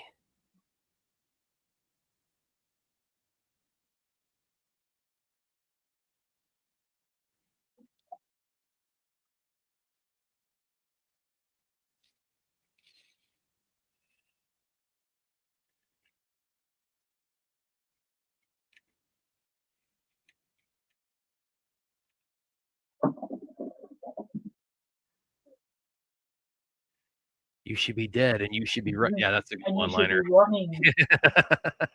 That's a really good one-liner.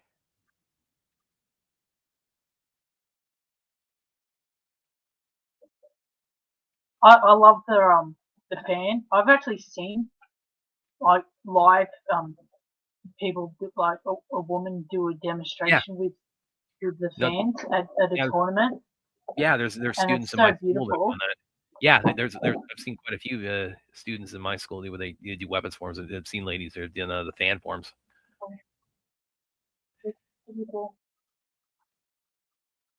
Actually, coming up here when she spins it at like 100 miles an hour in his face, I thought that was when they show it in the trailer. It's a quick cut, so I thought that was Kung Lao with his hat.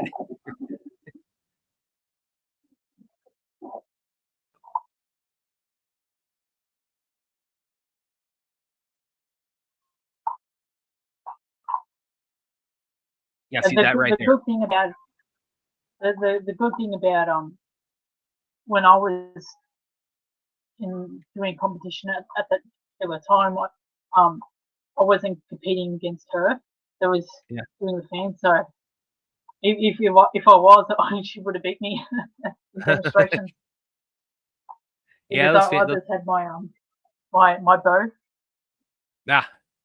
Well, the fans also you can't demonstrate those outdoors because the wind will it just makes it impossible to toss them and catch them accurately. Those are strictly an I don't indoor know demo. about you. I don't know what about like you in the States, but here in Australia, you have to have a weapons license. Oh, for you talking about for like To like martial carry arts? like yeah, we have to have Uh, weapons license. uh, I mean, not that I'm aware of. I mean, I've got nunchucks, I've got a katana, I've got Yeah.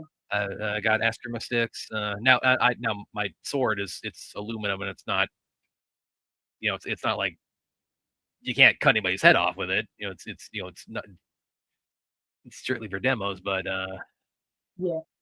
yeah. I mean, still, I mean, of I course, know you can't.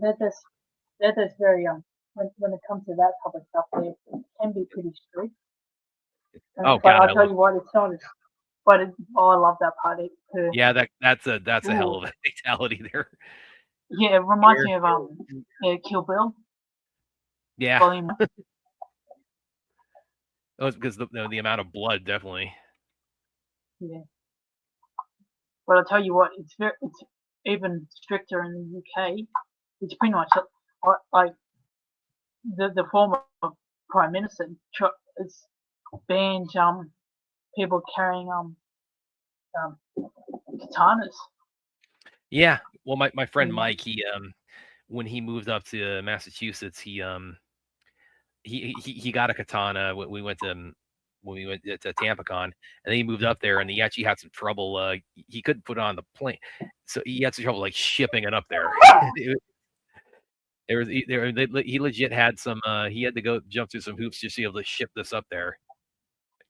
Mm. Oh yeah, that it's the same thing with us. Whenever I've had to this is during the past and that. Whenever we've had to Mm. go interstate for a tournament, we've always had to show their weapons license Yeah, on and that. Even I for a freaking bow. yeah.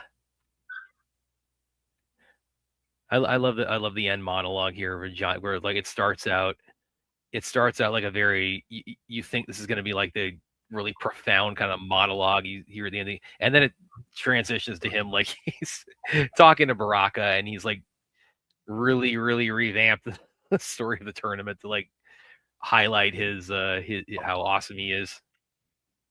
It's very Johnny Cage ending.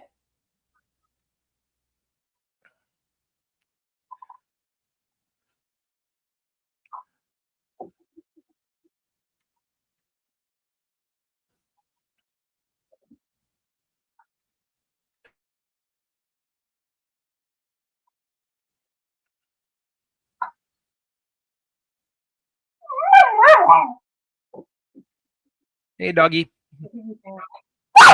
Uh, oh, he just wants to play. Nah.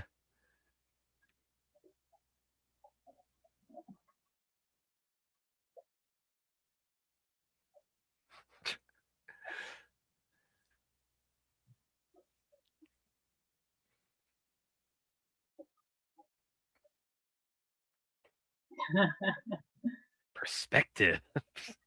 Right as they walk up behind him.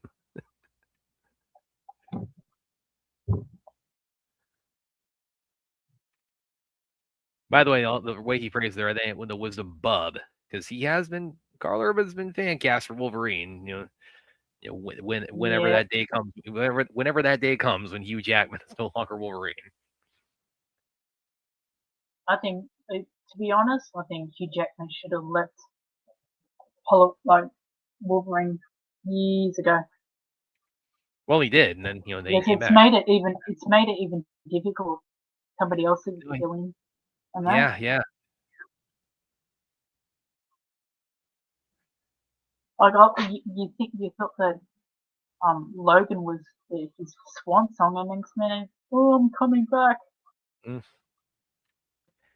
Which means that when he retires again, it's like people are gonna say okay, and then Deadpool calls you again, and then you're back again. Yeah. Yep.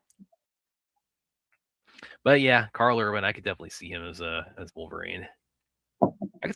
I could see him as a pretty good Batman too. I think I could envision him as Batman.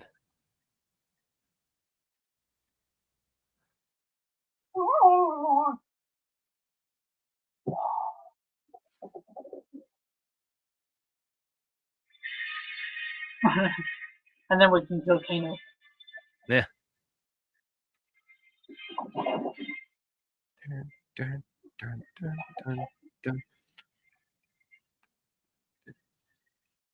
And that is Mortal Kombat 2, everybody. And thus concludes our epic.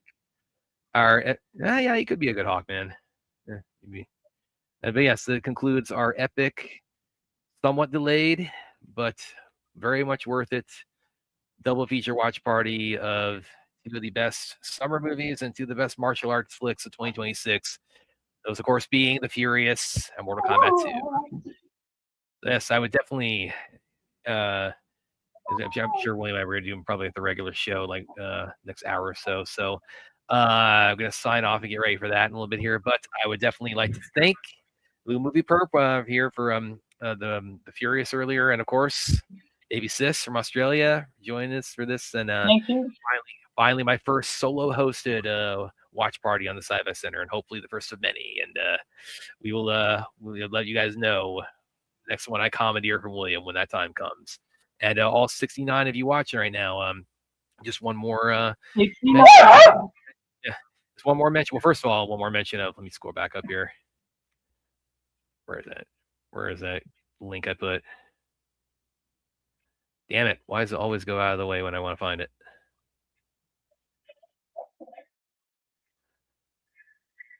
Going back up. There. Bear with me here, guys. I gotta plug this.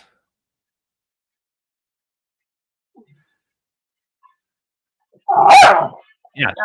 Lionsgate Limited pre-order for The Furious on 4K and Blu-ray on August 11th. So when I get physical media and support this masterpiece on Blu-ray and 4K, the link's right there. But yes, thank you everyone for joining us. For the again 69 of you watching right now. If you're not already, please like and subscribe to the Sci-Fi Center YouTube channel, and same for also the Movie Perps channel. And yeah, we will see you on the next show. So until that time, if you are not already, again, check out more MK2 and The Furious, and we'll see you next time. So sayonara. If I can just find the proper outro here. There. This StreamYard. Okay. There it is.